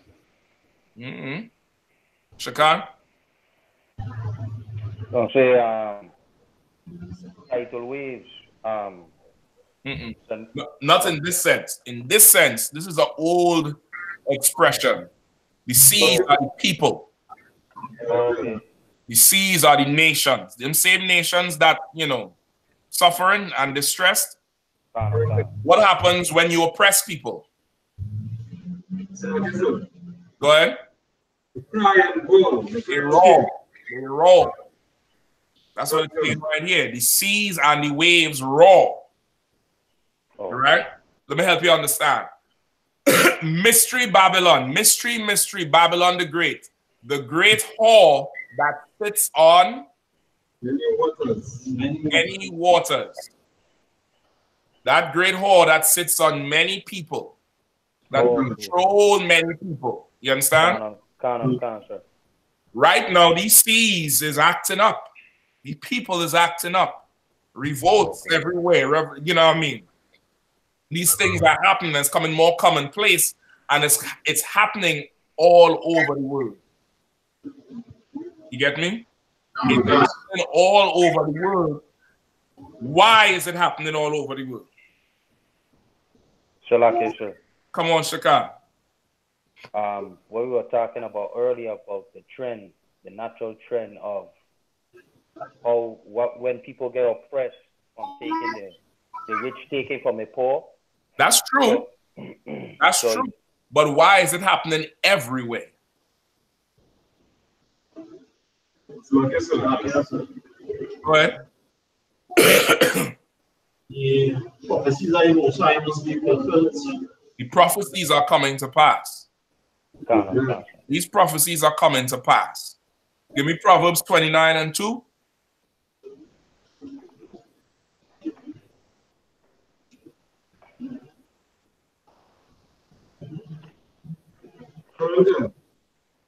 Proverbs chapter 29 verse 2. When the righteous are in authority, the people rejoice. But when the wicked bear rule, the people mourn. You understand? When the righteous rule, the people rejoice. But when the wicked bear it rule, the people mourn. The nations are distressed. The seas and the waves start roaring. You get the point? This is happening because the white man is the devil the Bible speaks of. The devil, he will even oppress his own. Get the Lord on hand, Most High in Christ. He will even oppress his own. He is such a goddamn devil. You understand? The white man is the devil the Bible speaks of. Go back to Luke 21 and start at 26. Verse 26. Men's hearts failing them for fear. For what? For fear. For what? For fear. Men's heart will fail them for fear because of what's happening in the earth. People will become very afraid and get scared and cry. Brother tell me that's what's happening in Trinidad for the past 2-3 weeks when they closed down that oil company and when they fired them 5,000 people. And it may seem for brothers in America and in bigger countries, it may seem like a lot, but 5,000 people, it's potentially 25,000 literal people you affecting. You know, assuming every person they fire has a family that they take care of. These industries, these people getting let go of and being fired from and being closed down was very lucrative industries. So these people would most times not just be taking care of their close family, wife, children, or mother, father, siblings, but external families. So you cut 5,000 of those, you had to multiply that. Now you close down a whole oil industry that not only would affect those oil workers, but guess who else is out of a job? The men who drive in the oil, who maintain the pipes, the export section of it where the oil is being exported to, all those downstream industries that make things that they produce from the oil after it goes through all the fractioning and the cat cracker, and they break it down into kerosene, gasoline, this kind of oil, that kind of oil. All that is gone. You are destabilizing an economy. But guess who is not missing a meal? Go ahead. White man said the head on Jews. The white man is not missing a meal. Them rich Syrians, specifically in Trinidad, is not missing a meal. Them Chinese, them rich uppity ones, they're not missing a meal. And them East Indians is not missing a meal. There's not missing a meal. So because of that, man's heart will fail them for fear. Keep going. Come on, quickly. Men's hearts failing them for fear, but for looking after those things coming on the earth. I ain't hearing too well. Read it again. Men's hearts failing them for fear, and for looking after those things which are coming on the earth. For the powers of heaven shall be shaken. Right? Men's heart will fail them for fear. Right? And for looking after those things which are coming on the earth. For the powers of heaven shall be shaken. Somebody break this down real quick.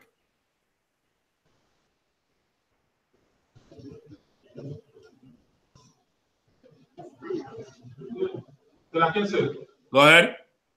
Is it talking about the economic system? Yeah, give me some more. Salakia. Go ahead, Shakan. Well, the prophecy, since the prophecy they're being seen, they know it's gonna come. So like,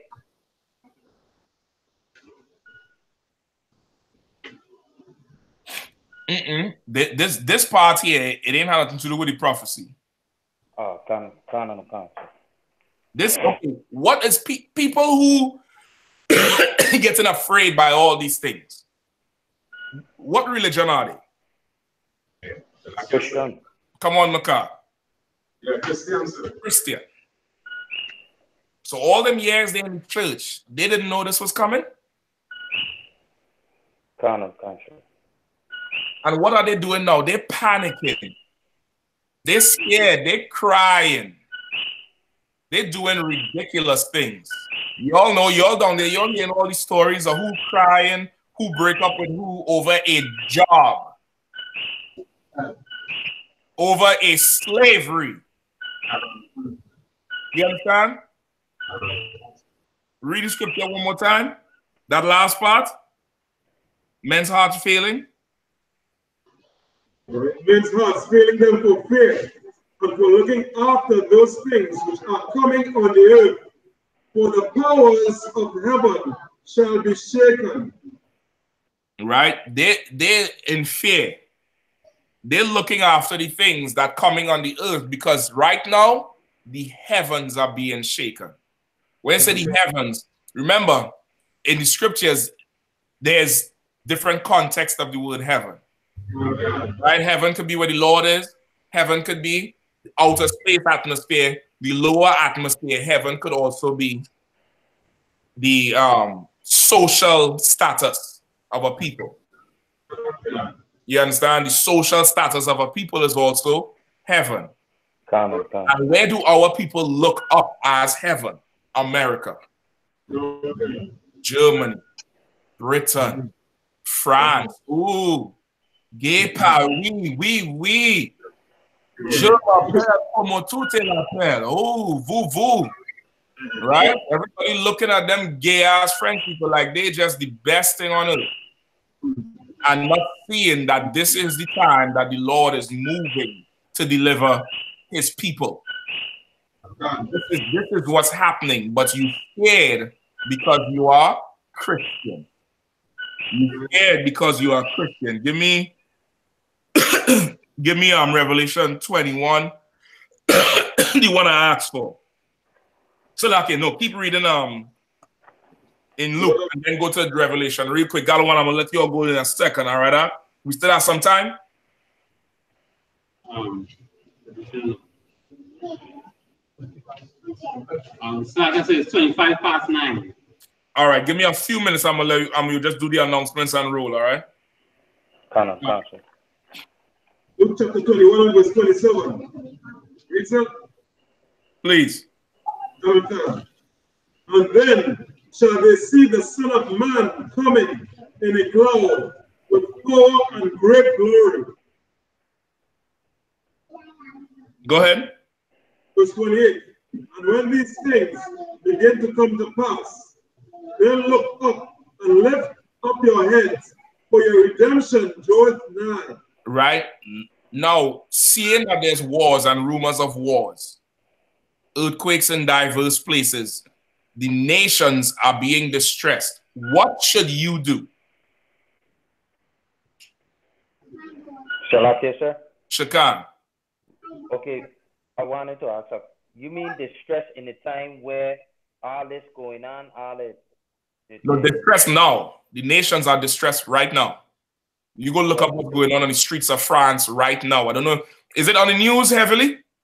Yeah, that's how I see. It's on the news heavily. They're distressed. Listen, and okay, this is French people revolting against French. We ain't talking about them terrorists yet. Imagine in the middle of all this protest, them terrorists light up the square. Brother, it's, you know, calamity on calamity. Hold on. Galawan, who's rolling with you? Shah, and Tazawa? Last and Shah. All right, nobody riding with Shah? I will go. Say that one more time. Yes, I myself one next one. I ain't hearing what you're saying.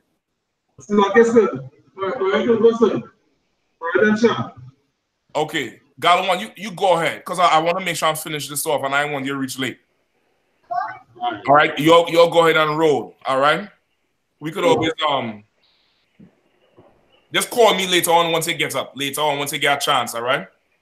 Okay. And you always schedule everything for any morning. Okay. Yeah. All right, warrior. Yabashim Shabakata. You're just filling up front. All right.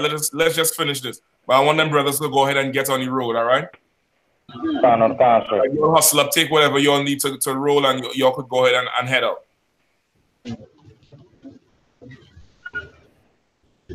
All right. So now these nations, they're being distressed. Right? Shah, you heading to? Shah, so what? Shah sitting down there like, God damn, nigga. It's gonna be on YouTube. You're gonna watch it back. All right, Tawada Tuak, I appreciate all the help. These nations, they're distressed. You get my point? Excuse me. They're severely distressed. Now you seeing this distress happening. What do you do? Let's say if you wise, what should you do? Go ahead. Keep being in the truth. Keep being in the truth. Give him a hand. He's right. Give him a hand. You keep being in the truth. You buckle down and you hold on with 2 hands and 2 feet. Bite into it to get yourself a little extra hold. You get my point? Grow 2 more hands if you have to. Strap yourself in, brother, because this thing is going down. It's falling apart. You understand? Now, what if you're not in the truth? Go ahead, your card. So like I say, you'll get paranoid. You'll get paranoid. That's what's going on. They're feeling for fear of heart. But what should you do if you're wise? Shakan? You should try help somehow. Try to do some kind of help or something. No? Go ahead, Michael. Coming to the I.S.U.P.K on the commanded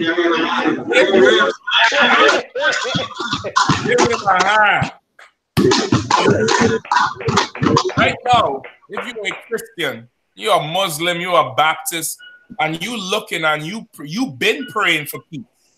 You've been praying peace on earth, and what how the Christmas carols go? Hark the Errol Angel thing. Mile, nigga, that song ain't working.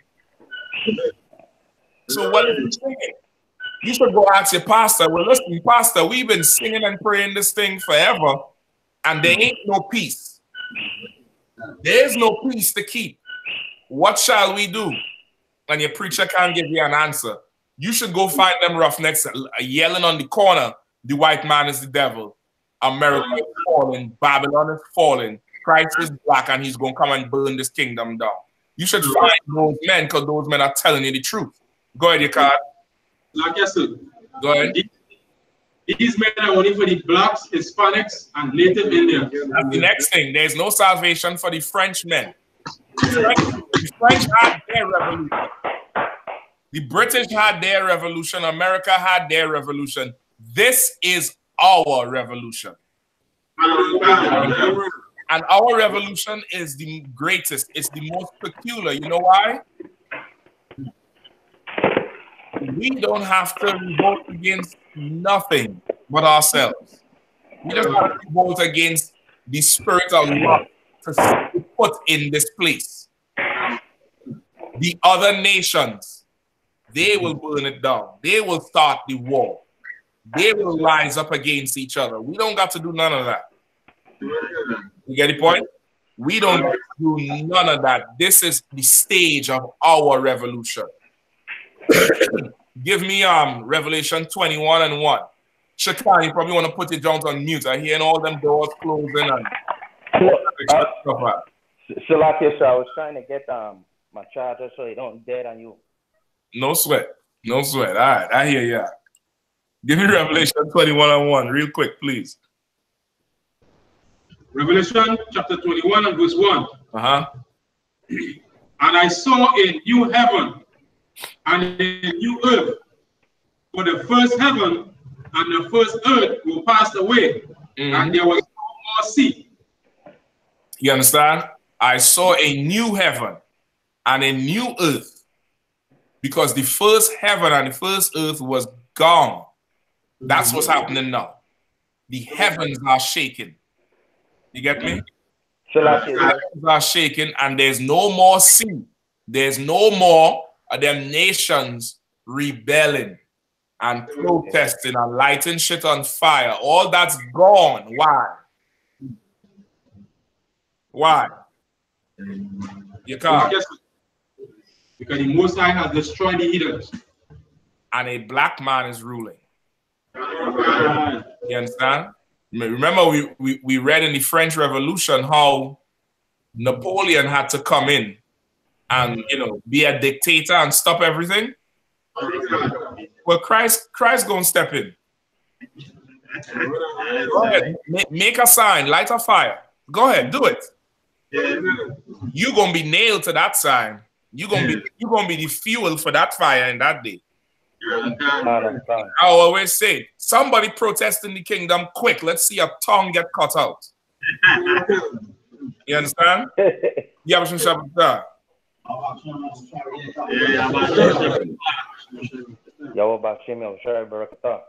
Right?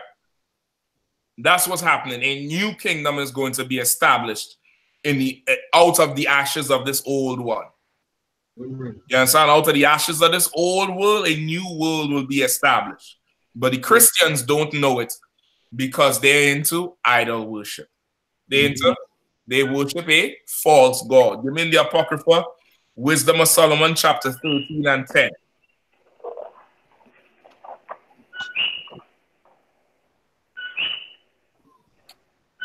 Canon, sir. Go ahead, Doc. Wisdom of Solomon, chapter 13, verse 10. But miserable are they, and in dead things in their hope. Right, read it one more time, a little bit louder.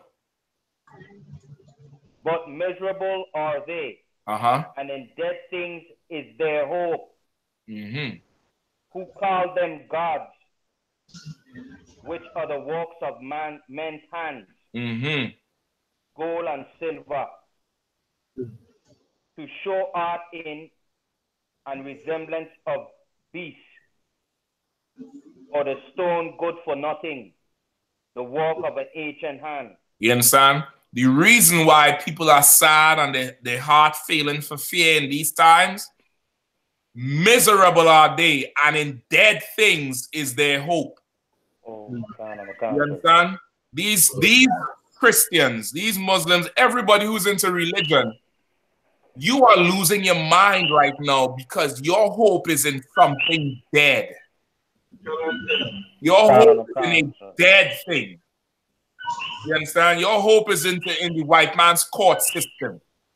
Your hope is in, Caesar Borgia or that wooden cross. Your hope is in Muhammad and that damn rock. That's what your hope is in. And that's why you have to take things into your own hands. Because what you hoping in is dead. Thing can't do nothing for you.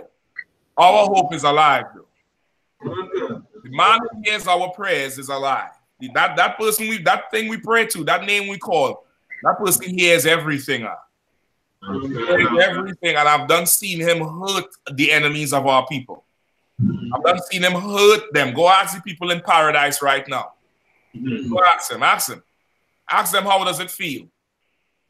Ask them if they're having a Merry Christmas and a happy and bright and prosperous New Year. After he done tied fire to the tail. You get the point? The hope of our salvation is alive. And you ask him and he is going to deliver. You yield your members to obey him, he is going to deliver. You get the point?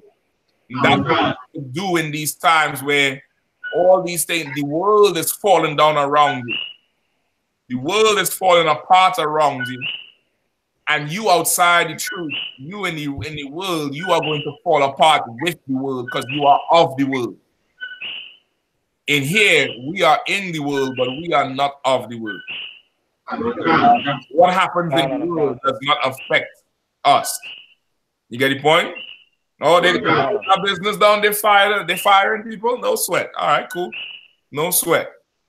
While the man on your left going to commit suicide and the woman on your right thinking about becoming a prostitute to continue paying her bills, you in class, you going in, you in Hebrew Academy so you could develop the spiritual resolve to go deal with hard-headed Israel.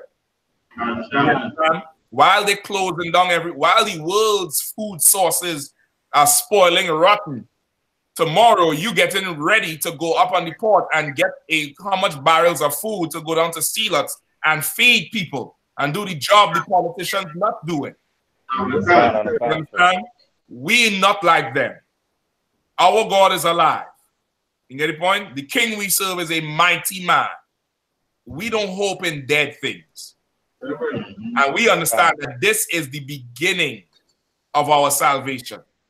This is the time where the Lord begin to deliver the earth. Give me that lastly. Give me where is it? Ecclesiasticus 9? Is it Ecclesiasticus or 2nd Ezra? Hold on. Ecclesiasticus. Shakan, read what you have there. I was still on the same Wisdom of Solomon. Let's read it over one more time. Wisdom of Solomon, chapter 13, verse 10. But miserable are they, and in dead things is their hope. Who call them gods, which are the works of men's hands, gold and silver, to shew art in. Right? Miserable are they because they call gods they call them gods, which are the works of men's hands. Get the point? Christians look at that cross and think that that's God. Muslims look at that damn big box in the Middle East with that stone in it and go in there and kiss it and say Allahu Akbar. Think that's God. You get the point? But that ain't the Lord. All right, let me get 2 more scriptures. Give me Wisdom of Solomon, chapter 5 and 1. Right? This is the beginning of our time. This is what happened. In fact, hold that one. Give me 2nd Ezra 9 and 1, and then we'll go to Wisdom of Solomon. 2nd Ezra 9 and 1. And I'm gone. The book of 2nd Ezra 9 and verse 1. He answered me then and said, measure thou the time diligently itself, and when thou seest part of the signs past, which I have told thee before, then shalt thou understand that it is in the very same time wherein the highest will begin to measure the world which he made. Therefore, measure the time diligently. Check it out. Slacky, let me stop you. Keep reading. Therefore, when there shall be seen earthquakes and uproars of the people in the world, then shalt thou well understand that the Most High spake of these things from the days that were before thee, even from the beginning. Even from when? Even from the beginning. You understand? When you see this, understand that we in the time where the Lord starting. This is the beginning of our deliverance. This is the beginning of salvation that the Christian church only talk about, but they don't know what they're talking about. This is the time where you're supposed to be, yes, get it on, France. Do you do? Get it on. Listen, let me tell you what caught my attention. There was revolting in the streets, lighting fires. The cops was not shooting live rounds at the protesters. They were shooting rubber bullets because the cops is white Frenchmen and the protesters are white men and they don't want to kill their brothers. And I'm looking at that, and you know where all this is happening? In front the Ark of Titus. Oh, over that last week, the Ark of Titus, where they're showing you in the Ark is a carving of when the Greeks went into our temple and took the menorah and took the holy things. You go look at the footage of where the whole thing sparked off. They're fighting over oppression in front of a statue that memorializes our oppression. Let them die. Let them die and drop dead. I'm sorry, near one for none of them. Macron, tax them out the ass. I don't care. Let them die. This is the beginning of our salvation, and we need it. We need it. Give me Wisdom of Solomon 5 and 1.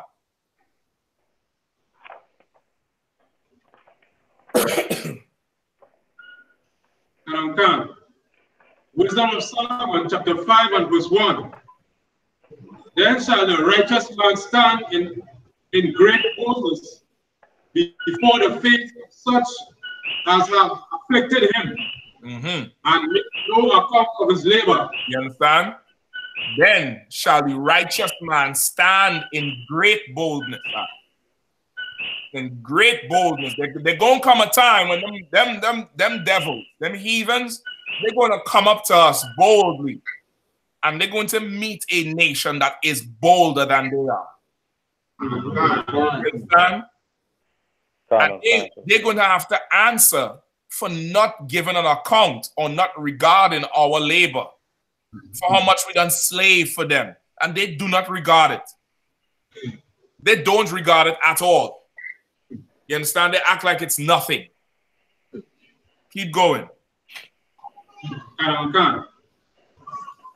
In great boldness before the face of such as have afflicted him, and made no account of his labors. Right? They don't regard our slavery. They don't regard our physical efforts that we did to make them rich, but God does. Right? Sidebar, your precept is, I know thy works and thy tribulations, but thou art rich in Revelation. Right?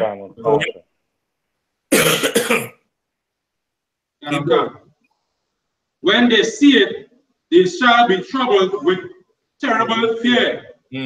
When they see what? When they see it, they shall be troubled with terrible fear. When they see what?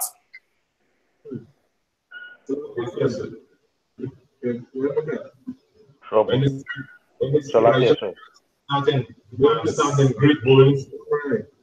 Okay, this you right, but it's something else. Shakan?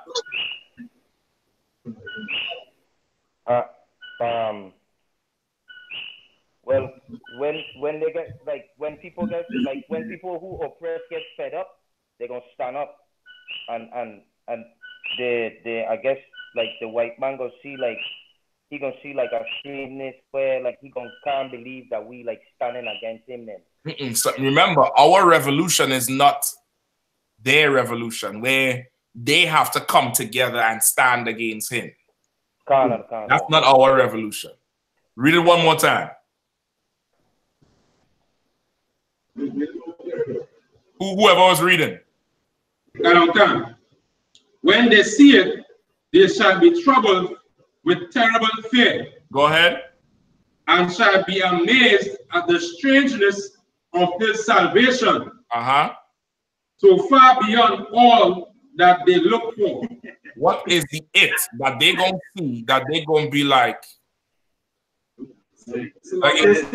y'all ever see Mimi from The Wire? We baby.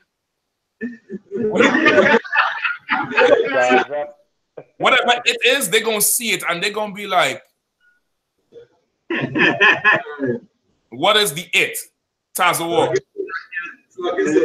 When they see that we not Christ was really a black man, these people have idol gone and treated so horribly, have to pay with terrible fear. They will never pay for their crimes. You onto it. You for sure onto it. Go ahead, Maka. Yeah, when they see the chariots touch down, sir. Hey, say it again. When they see what? When they see chariots touch down. When they see what? When they see chariots. Listen now. Listen now. I hope the chariots that come over the island play some Movado. You know that Movado song?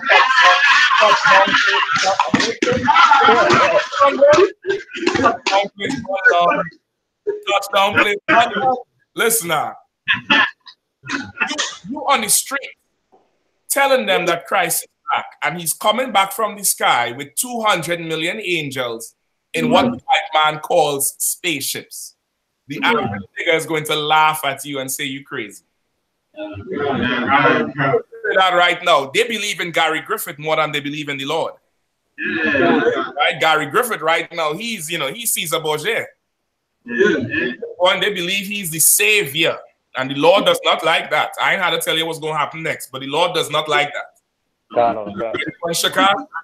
Yeah, I was going to ask a question. So, like, so they basically those nuclear weapons and those destructive weapons is for when they go into a battle with Christ. Then. Yes, that's what we're about to read. Right. They're gonna fight each other first. When they see the chariots, they're gonna start fighting them. But before that, they're going to be shocked out their mind because in their head they're going to be hearing Christ is black. He's coming back with these angels, and he's coming with chariots. You understand? Keep going. Whoever was reading. Verse 3. And they repenting and groaning for anguish of spirit shall say within themselves, this was he whom we had sometimes in derision and a proverb of reproach. You understand? They're going to be repenting in anguish. They're going to be like, no, hold on. Let's think of your typical white man when something go wrong. Oh, fuck! Niggas! These niggas, these no good niggas, these spicks, these wetbacks, them? You mean them? That's who you came for? Yes, sir. Get me my gun. He tried to kill us all because he's not the chosen, just like Esau tried to kill Jacob because he did not get the blessing. All right, keep going. So, guess what? Inside, right? So they say, he decided that the scripture saying the moment in a twinkling of an eye, it will be changed, right? So the most I might always tell, it doesn't block off somebody to be and then go and take off your head. Okay, that's part of it, but the Lord gonna do his thing first. We're not gonna get the first taste of that. We don't deserve that. The Lord said who? Vengeance is mine. Remember, we deserve death. Christ did not deserve death. He's coming back to kill who killed him. You understand? Remember, we deserve to die. He did not. He going to get it in first, and he said he's gonna leave a little bit for us to get it in. Out of brotherhood. This fight is his fight. You grab a seat and sit down. Right? I'll tell you, go up in that chariot and recoup yourself. I'll handle this. Right? Keep going. Keep going now. We were fools according to his life madness. We were what? We fools according to we fools according to his life madness.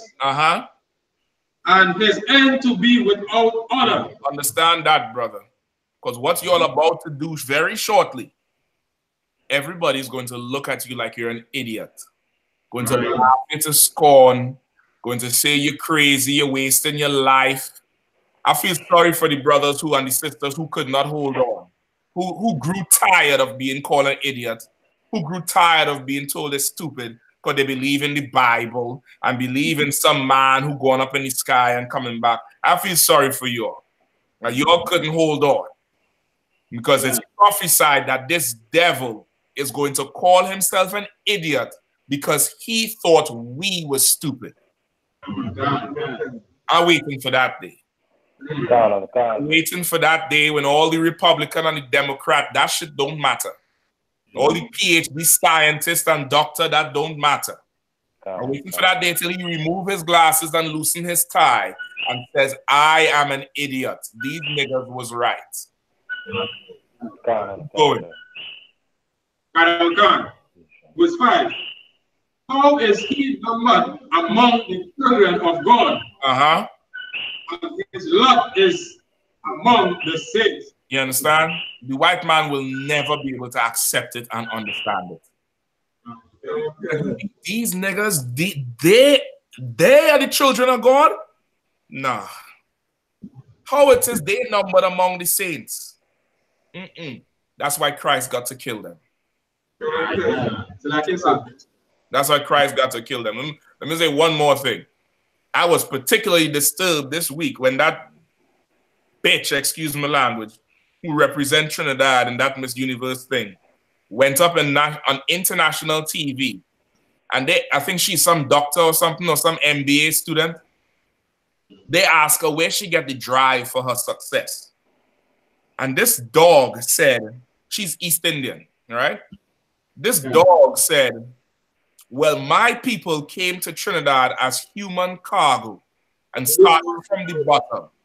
And my foreparents worked so hard to become successful, and they instilled in me the drive for success. Let me tell you something, brother. I cursed loudly in here for a while. I think everybody thought I was losing my mind, whoever could hear me. I could not believe it. I was angry beyond compare. And I want to address it so goddamn bad, but it's too personal. I might get out of control. Let me tell you something. Them East Indians is going to pay. They do not count our labor. They came to Trinidad as contracted workers, not human cargo.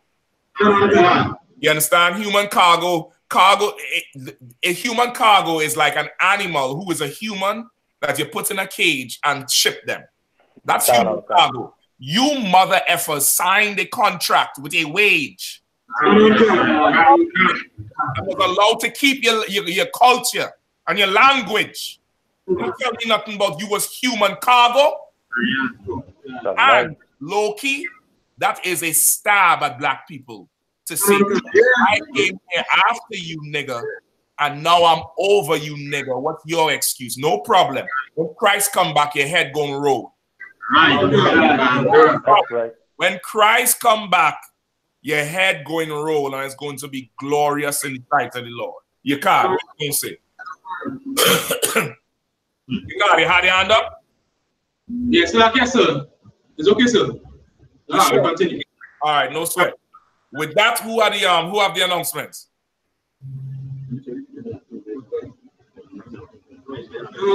Grab them up. With that, we pass the class office over to who? Trooper Tazo. You have it? 1 second. Let me make sure. Yes, cut on, sir. All right, let's get it. Let's wrap it up.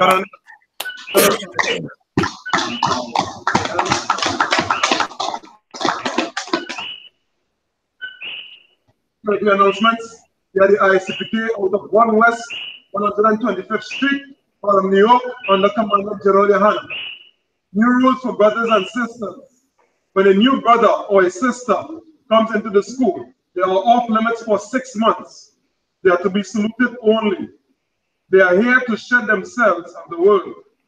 After 6 months, if a brother or a sister has an interest in a particular person, he or she must get permission from the head to speak to a brother or a sister. There is another 6 months in which the brother or a sister Slakia will court each other. After this 6-month period, the brother or sister will get permission from the head to marry. Tithes, which is a commandment. You can find this in Numbers 18 and verse 21 and Malachi chapter 3 verses 8 to 10. Means 10 in Hebrew and is pronounced Ma'ashara. 10% of any increase the Lord gives me, give to the church department or teacher. Priest fund, offering for priests, not monetary, whatsoever amount you would like to give. Upcoming Holy Convocation, which is the Purim, somebody says somewhere there, Purim, right? You don't have the calendar there? Please, I will check it. Last, all right. Okay, no sweat. Purim, the 14th day and the 14th and 15th day of the 12th month, Monday, 18th February and Tuesday, 19th February, 2019. You check the book of Esther 9, chapter 9, verses 20 through 31. Actually, let's read the whole book, but the actual feast is in those verses. All right, we'll take it from there, all right? Also, over April 20th, 2019, New York, $200 per person or per family. All right, per person, per family, $200 is the Passover donation. Let's get it together, Akim. This is the 50th annual, the big 5-0 anniversary of the I.S.U.P.K keeping the Passover since the truth started in 1969. Been keeping it non-stop, no matter who was in the room. The feast of Passover has always been kept. All right. All right. Let's go for the. That's it. Let's go for the salute. No, hold on. That's it. Oh, yeah, some more. Some more, sir. Go ahead. Mind Akim and Watian to check on social media such as ISUPK.com, Facebook, Twitter, YouTube, and so on for ISUPK events and materials. If a brother wants to be a trooper in the school, then he is to start wearing all blacks, which includes black boots, like shirts, like pants, like headband, and stuff. And with that, Majam, will I give the teacher one to the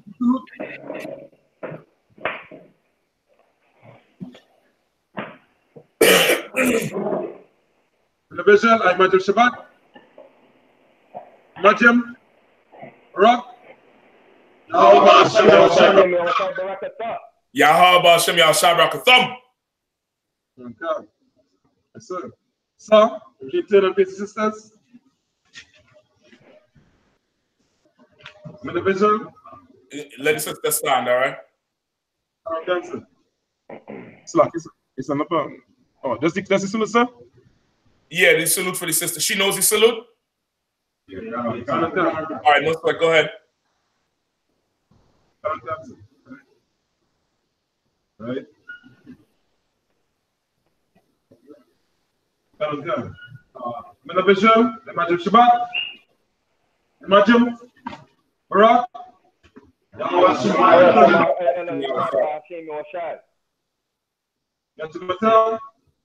Class dismissed.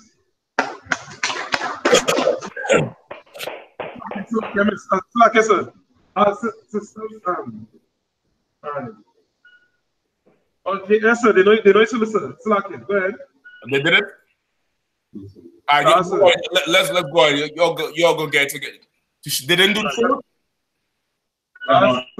All right, come on, let's go. Come on, give them a chance to do that. Hurry up.